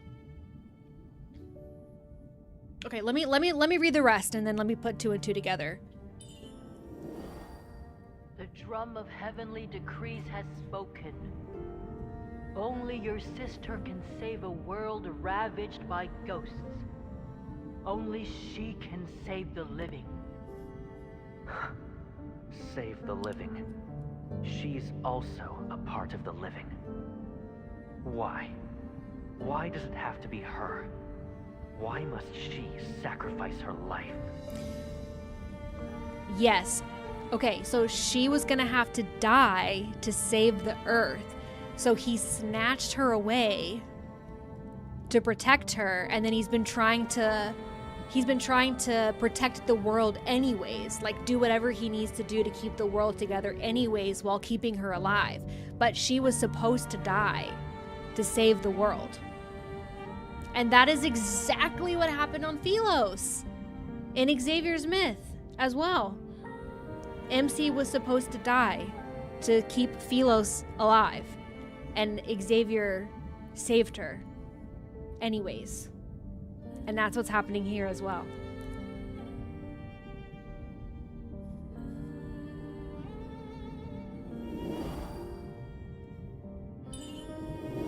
This hurts. The monsters! They're here again to eat us! Spirit Master, you struck the drum of heavenly decree. Please tell us, how can we survive? You'll live. I'll give you that opportunity. And my sister, she'll also live. Yep.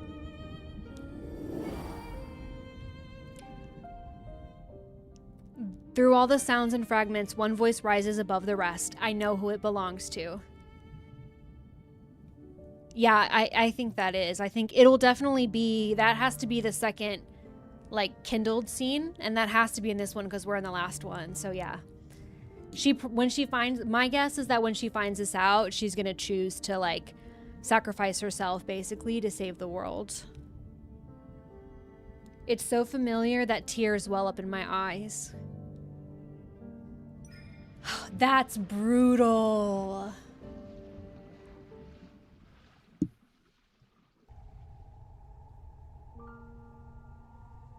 Darkness surrounds me, yet scenes from the distant past appear. Yeah. The night wind carries away the scent of blood and distant wailing. Fires on the horizon paint the sky a faint red. A jagged boulder sits a few steps away. A quiet figure rests on it, his long hair falling past his waist. He holds a small knife and patiently carves a bone mask with practiced ease. Caleb.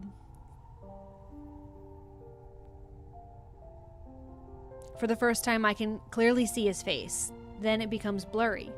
He smiles softly and his thumb brushes against my cheek. You woke up early. You don't want to sleep for a while longer? No, I've slept long enough. I realize how far I've drifted from him, from these memories. There's always something that must be dealt with. I promised I'd make a mask for you, but I never finished it. For the past few days, I rushed to finish it for you. Yeah, there's no way they're gonna be together in the end. He sets the mask against my face. It's intricate, beautiful, and still carries his hand's warmth. It's better than I imagined. Every myth ends in tragedy. It's so sad. When you're well again, you can wear it while you dance and sing and run through the hills. It'll be just like before. I try to touch him, but my fingers only create a ripple.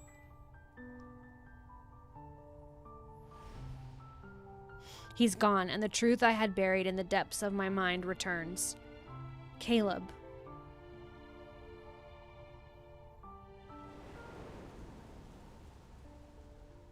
Yin and Yang fell into chaos. The mortals suffered and ghosts roamed the land. 1,000 years ago, or perhaps even further back in the primordial past, the cataclysm that nearly ended the mortal realm reached its end on a moonless night. The Spirit Master, revered by countless souls and their final beacon of hope, Caleb, my brother, my one and only, has left me. Farewell. The final word from Caleb drifted softly into my ears.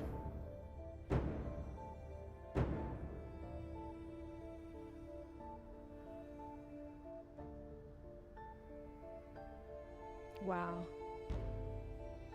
One beat, then another. From the distant Hesperion reach, the drums of heavenly decree broke through the air, their thunderous rhythm rolling and echoing between earth and sky.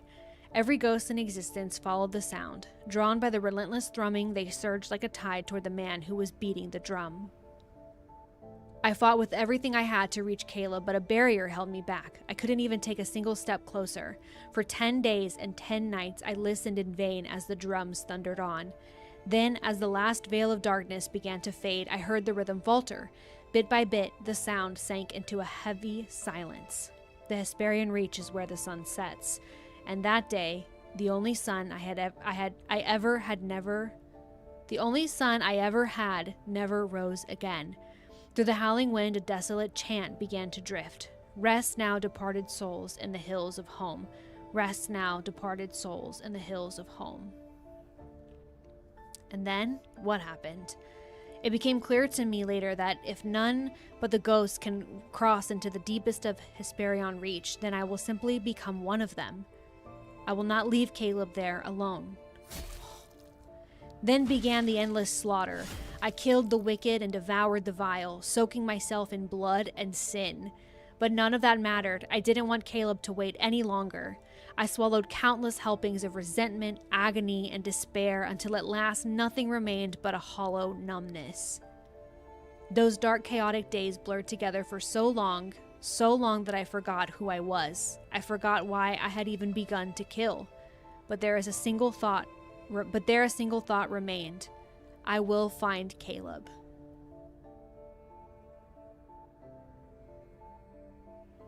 Hello? 700 years ago.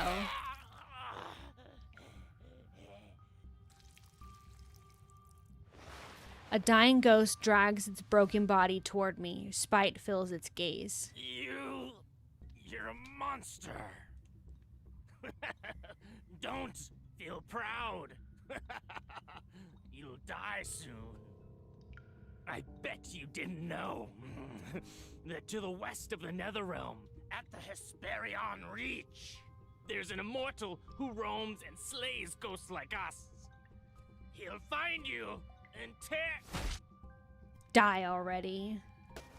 Filth splashes all over me. I toss its head aside and lean in to feed.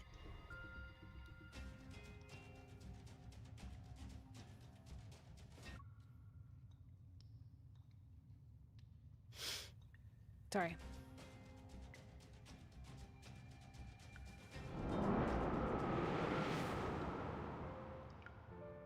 My prey is stolen. A snarl erupts from my throat as I hurl myself at the intruder. He doesn't dodge. Instead, he embraces me and lets my claws sink into his skin. Blood falls. It's me. Who are you? I only know Caleb. I have finally find my brother. I thrash, I punch and kick and claw and bite. His blood coats every part of my body, yet he refuses to let go. I'm Caleb. I'm your brother.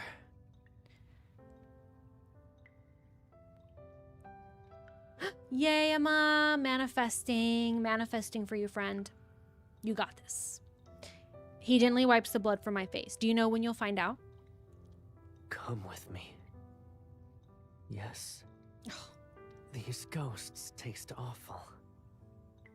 So this is can how he show first you brought her into the a nether place with more delicious food. nether realm or whatever. No, who are you? Don't touch me. Leave. But he endures every kick and scratch. He holds me close as if I'm something precious that he refuses to lose. I promise I'll never leave you again.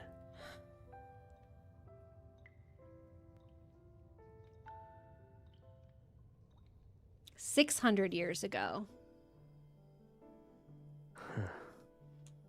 Caleb steps over collapsed tables, shattered burners, toppled lantern stands, and a layer of broken jars. From shredded silk, he picks me up. Did I upset you? Is it because I wouldn't let you eat those ghosts? Or do you dislike these beautiful clothes?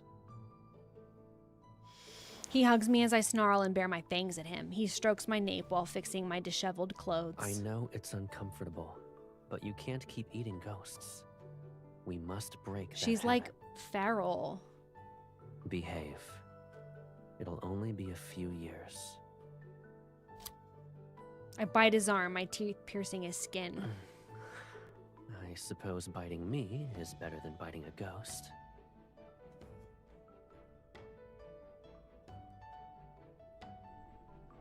$500 ago. Caleb.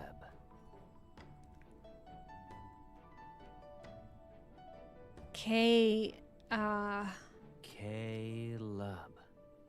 Leb?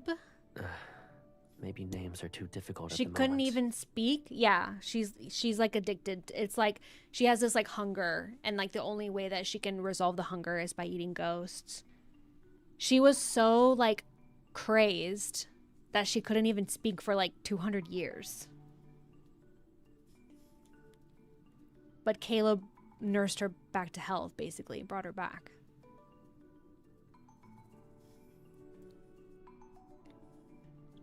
Caleb. He guides my hand to his throat. I blink and feel the subtle vibrations under my I'm fingers. Caleb. I know. Caleb. He smiles as if this made him the happiest he'll ever be in his life. At the time, I didn't understand why he was delighted, but I wanted to remember that smile.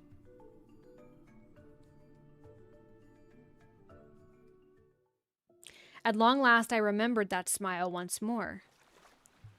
Okay, now we're back to like the present, basically. 500 years, 400, 300. So this was how Caleb found me, piece by piece across all that time. As memory surged alongside my tears, I grit my teeth and swam through the vast waters and the salt of my own grief. Caleb, you promised me. You promised you would never leave me again. I cannot lose you a second time. Oh my gosh. This is wild. Ooh, this is pretty.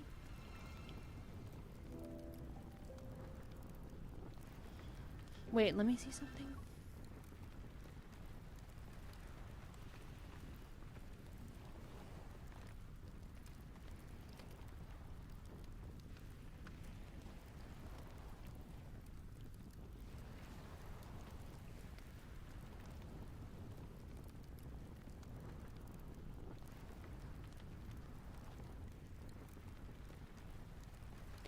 So, 1,000 years ago, the Cataclysm, Spirit Master left me. Okay, so he did end up leaving her to end the Cataclysm, but then he went and found her again. That's what it's looking like to me. I'm trying to follow the story. So it sounds like she needed to die to stop ghosts from the Cataclysm from happening, basically, but Caleb wasn't going to let her die. But then 1,000 years ago, the cataclysm that nearly ended the mortal reached its end on a moonless night. So basically then he, like, let her go in order to end the cataclysm. Every ghost followed the sound. They... And then she basically just started fighting, like, for hundreds of years.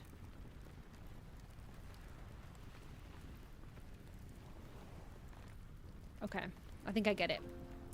When I returned to Nether Falls and reached Mount... Oh, kitty. Reached Mount Dingshi... Look, kitty's right there. Hi, kitty. There are only ruins. Light blue ghostly flame burns from the depths and touches the heavens. This is the aftermath of a calamity. The colossal array that anchors the heavens in the mortal realm floats amongst the clouds like an indifferent, watchful gaze. A shattered bone mask is somewhat buried in the dirt. I pick it up and hold it. He left. The words echo again and again in my mind, but my heart refuses to accept them. You liar.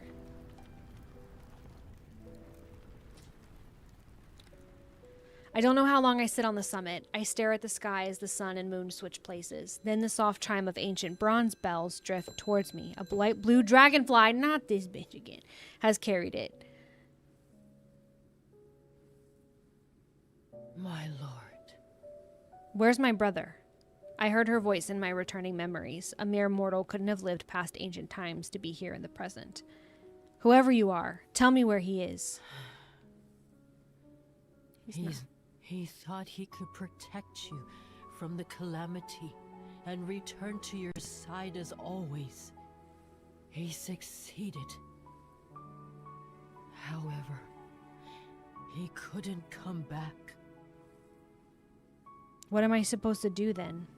He kept this world alive for me, but if he isn't here, nothing matters. Do you want him back? I turned my head. If you agree to do me a favor, I'll help you find him. What is it? The dragonfly floats toward me, its wings releasing blue and red mist. Long ago, only the mortal realm existed. There was no nether realm.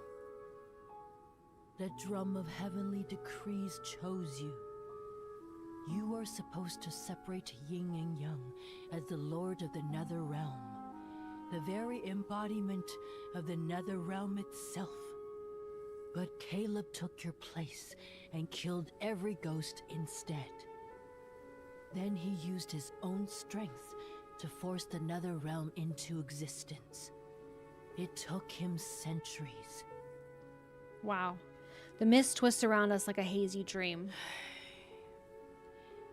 But yin and yang were never truly separated. Hence why the calamities continue to appear. No. Only you two can end this cycle.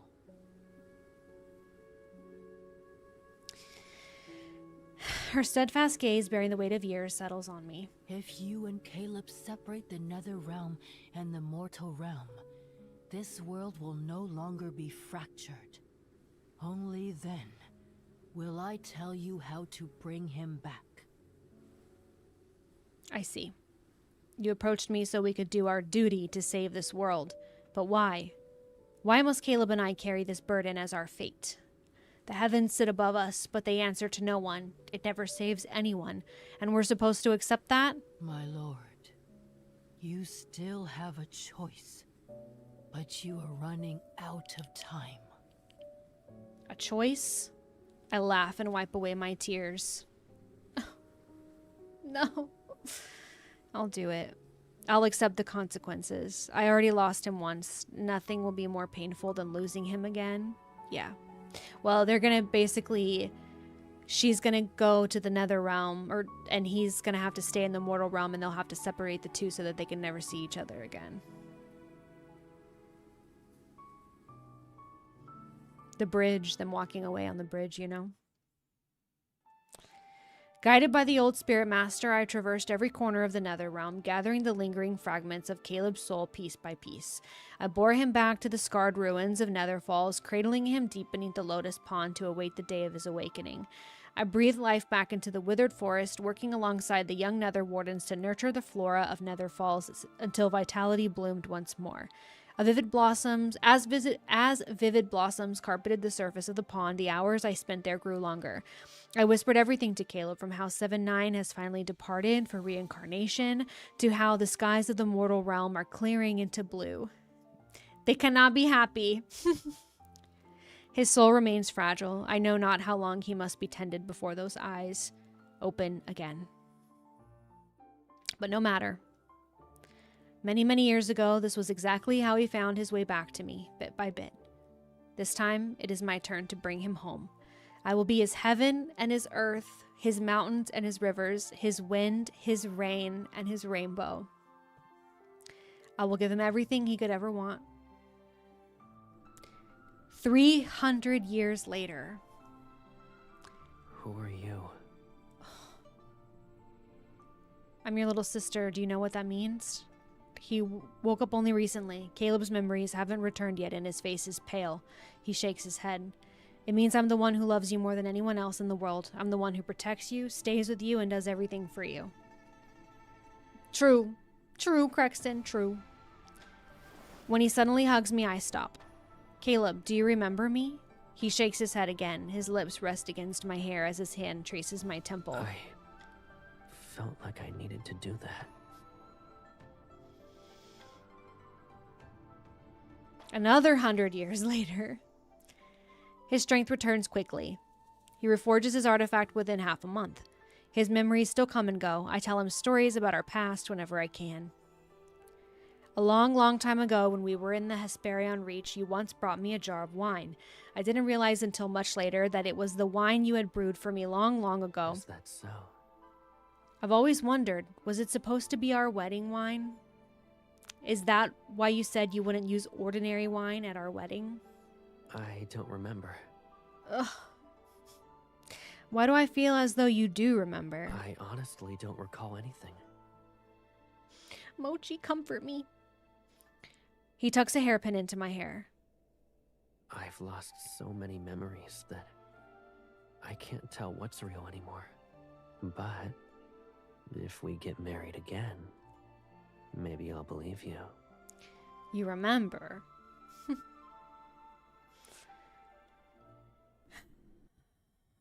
Another 100 years later. Since Caleb has recovered, the moment I've been dreading has arrived. I must keep my word. No. By the Lotus Pond, I tell him about the vow I made to that old spirit master. I do my best to maintain my composure. I'll stay here in the Nether Realm and send you to the mortal realm. Then yin and yang shall be separated. I wish that we'd never be apart, but if being together can only bring him pain and lead to his death, I don't think I could live with that heaviness. Caleb is quiet for a long time, then he softly laughs. It's bitter, as if he's mocking himself. Why should I live in a world that doesn't have you? If yin and yang are separated and our paths diverge, can I truly live without you? His fingers brush against my temple. His gentle, familiar touch has never changed. Nether Falls is cold and dark. When you're scared, I won't be able to hold your hand. And when the nightmares wake you up, I won't be able to soothe you. You're saying I can't be your brother? You'll always be my brother. That will never change. I lower my head so he won't see how hard it is for me to let go. When the souls arrive, I'll hear about the mortal realm. That's how I'll know whether or not you're well. And every soul that reincarnates will carry my yearning for you.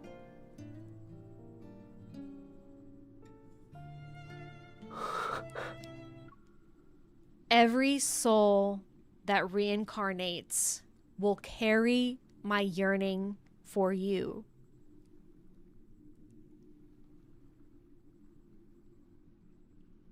Every soul that reincarnates will carry my yearning for you.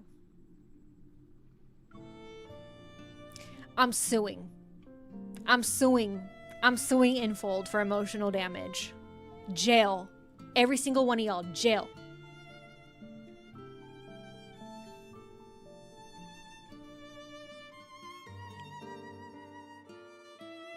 Time became a fleeting luxury. We traversed every corner of Nether Falls once more and took in every sight as if there were no tomorrow. We mended every past regret and cherished every single moment we spent together until at last, our time to part has come.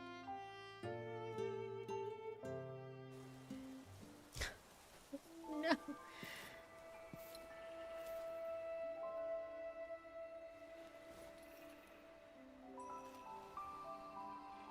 Scared? Yep.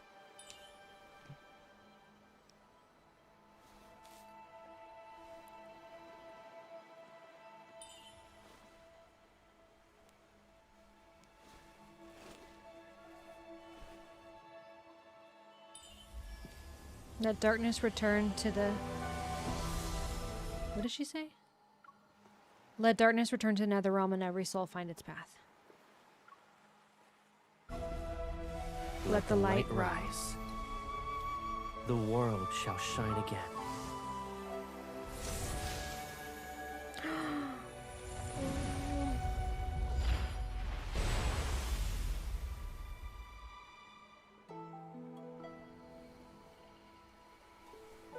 Well done.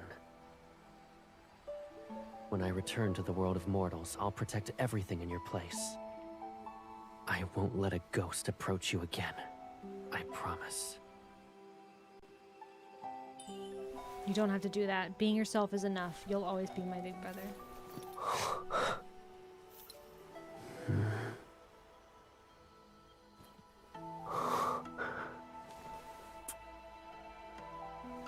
Yeah, MC is the one making the sacrifice. She's so brave.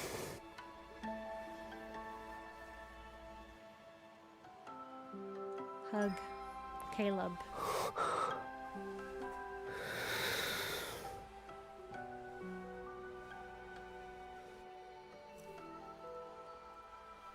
Anyone who leaves the Netherrealm must drink the Oblivion Dewdrops. It washes away every memory and bond. Even the threads of fate shall disappear. Drink it. Drink it and forget me. Forget everything that binds us together. Only when we forget can yin and yang truly be separated. It's the only way this world can survive. They have to forget each other.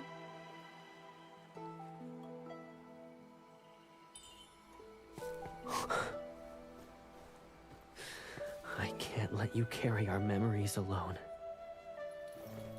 I said I'd free you.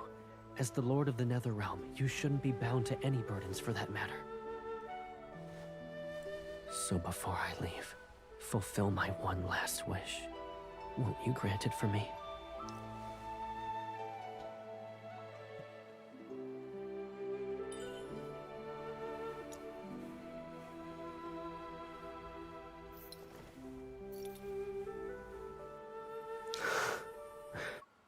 This is the pose. This is the pose that they give us, is them drinking the drinks to make themselves forget each other. Jail.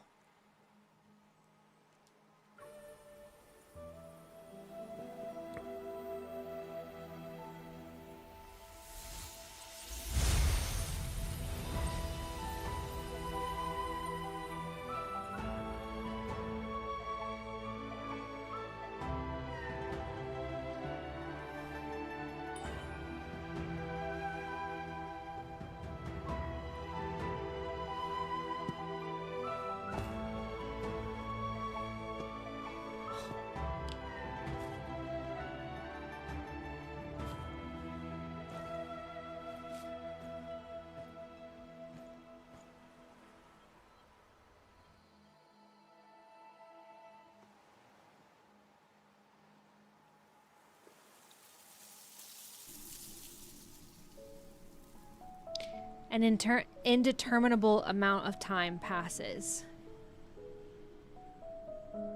So much time has passed that the River of Oblivion has completely dried up. It's cut off from every stream in the mortal realm.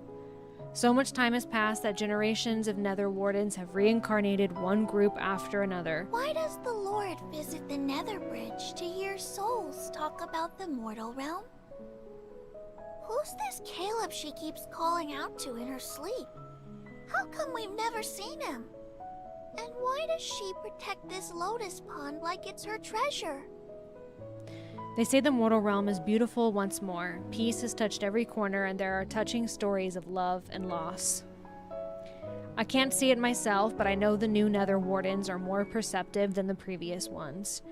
They also like to ramble. The Nether Bridge is livelier now. You died recently, yes? What's the mortal realm like now?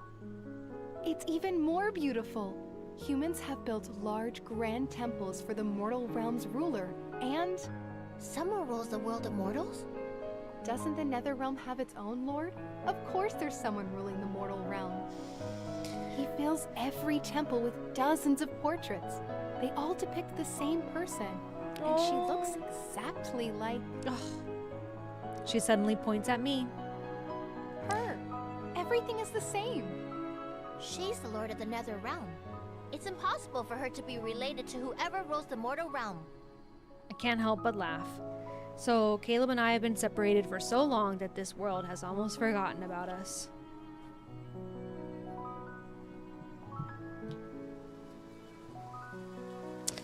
More time passes. One day, rain from the mortal realm reaches the Nether realm. They say that if you miss someone, rain shall fall wherever that person is. I can't imagine how strong that yearning must be if rain can fall here. Really. I pretend to be troubled, but I collect every raindrop with the Nether Wardens and store them.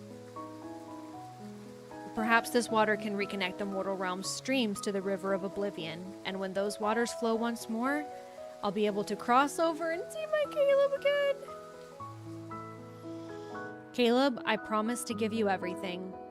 I know that I'm your most beloved, so please wait for me just a little while longer. The day will come when both our wishes are fulfilled.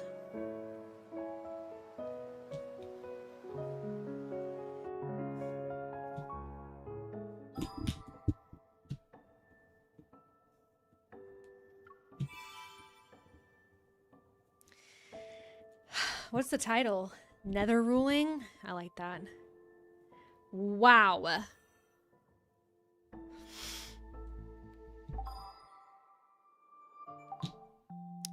Wow. That was crazy. That was so good. That was so painful. Oh my gosh. Okay, let me I want to just look at her outfit real quick. I have his, but I want to look at hers.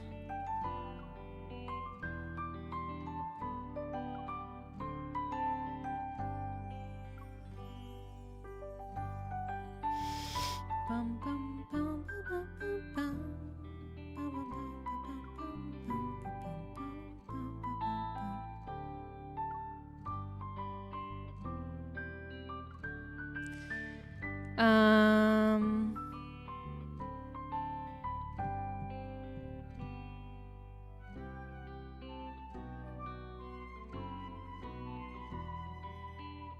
Gosh, I don't think I have the pose yet.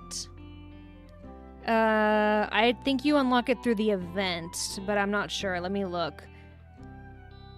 Let me see if I can unlock it real quick. Oh, that's so pretty!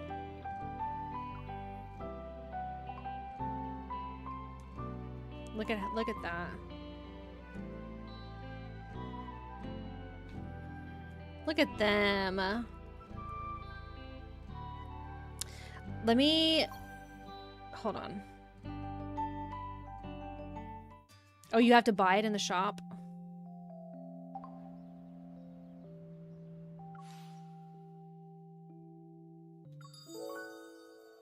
It's not in this? Then we're of the same mind. In this world. Oh, this is it right here. And then we also have...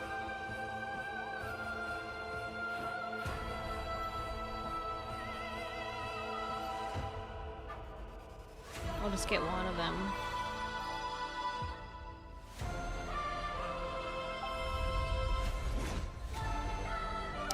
Okay, let's look at the...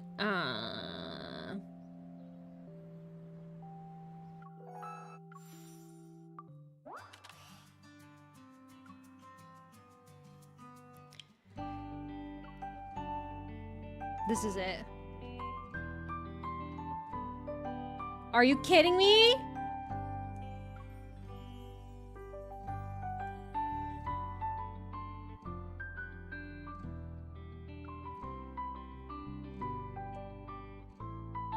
Look at this. Drinking the thing that makes them forget each other?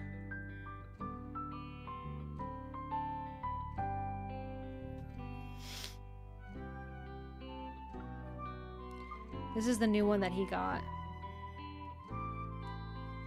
Oh, just looking at the lotus. Oh, is he... Oh, he's floating? Oh, he's floating. Interesting. Ah.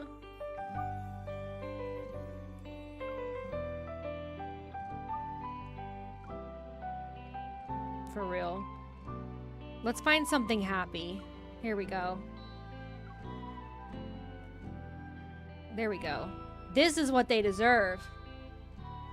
This is what they deserve. Happiness and love forever.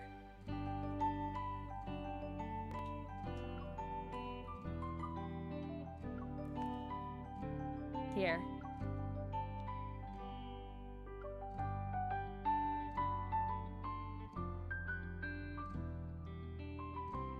There.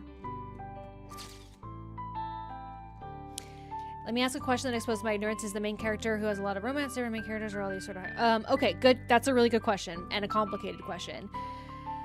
So this pose, Crexton, is from EXO 2, I believe. I think it was from the EXO 2 event. Okay, so there's different. Okay, let me back up first. The main character is basically a cosmic being who reincarnates over and over and over and over again across multiple timelines and across time. But she doesn't remember any of her past lives or future lives or whatever. So the main story takes place in like a basically modern time. I guess it's in the future, but like not too far in the future. Like a basically modern timeline. There's a main storyline that does involve, in some form or fashion, all of the love interests. There's 5 of them. But then in addition to that, there are storylines that aren't part of the main story, that are modern, and you can kind of think of those as maybe like alternate timelines where she's with one person or another. Okay, so let's say that your character, like my character, romances Caleb, this character right here, or like he's my main, right? So in my current reality, she does know all of the other love interests because they're part of the main storyline, but in her current reality, she is romantically involved with Caleb. Now, what we just watched was a myth. So a myth is basically one of the main character's previous or former lives, and they are all canon, basically, but they are canon in different universes and different timelines. So all of these myths, and this is my understanding of it. I think I've heard people like believe differently, but I think this is like the commonly held theory, that all of the myths did actually hello, not Siri. All of the myths did actually happen. They were just in different timelines. And you could maybe even say that all of the she was romantically involved in all of the different love interests, but just in different timelines. But yeah, so the myths are all past or former lives. They also have banners where the cards are alternate universes. So pretty much every like multi-banner, which is when they have a banner that has like one card for each love interest around a certain theme. Those are all, I don't want to say all, but I think pretty much all alternate universes. Like there was like a historical one. There was one where they were all like, in a boy band. Like they were all idols. There was one where they were all like, they were called predators. They were basically like feral, like it was like post-apocalyptic virus zombie, not zombie, but like a virus makes you crazy kind of thing. Those are all alternate universes. So those are not considered like canon necessarily. They're in an alternate universe. Although I don't know, it's a little bit complicated, but I hope that kind of makes sense. So the answer is like, they're not different main characters. They're just all from different timelines. But I would say that you could think of the modern romance cards as hypothetical, in my opinion. But, Indy. But yeah, it's a lot. It's complicated. But yeah, it's very interesting. All right, y'all. Well, that was a long stream. I'm exhausted. I'm gonna go take a nap. That was super good. The Idle one was the first event that happened when I joined the game. Oh, yeah. Don't you have a YouTube that does a deep dive on all this? Not really. I have a basic one that kind of goes into the very, very basics, but I don't have one that goes into like the canon of it. Although that would be interesting to do. Like, it's not a deep dive. I have like a surface level thing that is in a video with a bunch of other basics. All right, y'all. Thank y'all so much for being here. I love you all very much. I've missed the streams. This was great. Excited for tomorrow. Me too. I will see you guys tomorrow. Same time, 11 a.m. Central. If you want it converted into your own time zone, I have that over in the Discord. We're going to be doing... Oh, yeah, me too. I missed y'all too. I'm going to be doing Pocopia tomorrow. I had originally said I would be renovating Bleak Beach, but I may change it, and I haven't finished the storyline yet. I kind of thought that I would have finished the storyline before I actually streamed it. So I was like, I'll renovate Bleak Beach, thinking that I would finish the storyline by then, but I haven't. So I might just work on storyline stuff. But either way, no matter what, I'll be playing Pocopia. And that'll be tomorrow, same time as this one. Well, a little bit earlier because I started late. All right? Thank y'all so much for being here. I love y'all so much. And I'll see y'all in the next one. Bye, my friends. Bye. My end screen is not working? Okay, well, I'm just going to have to end stream like this then. If I can figure out how. Okay, bye.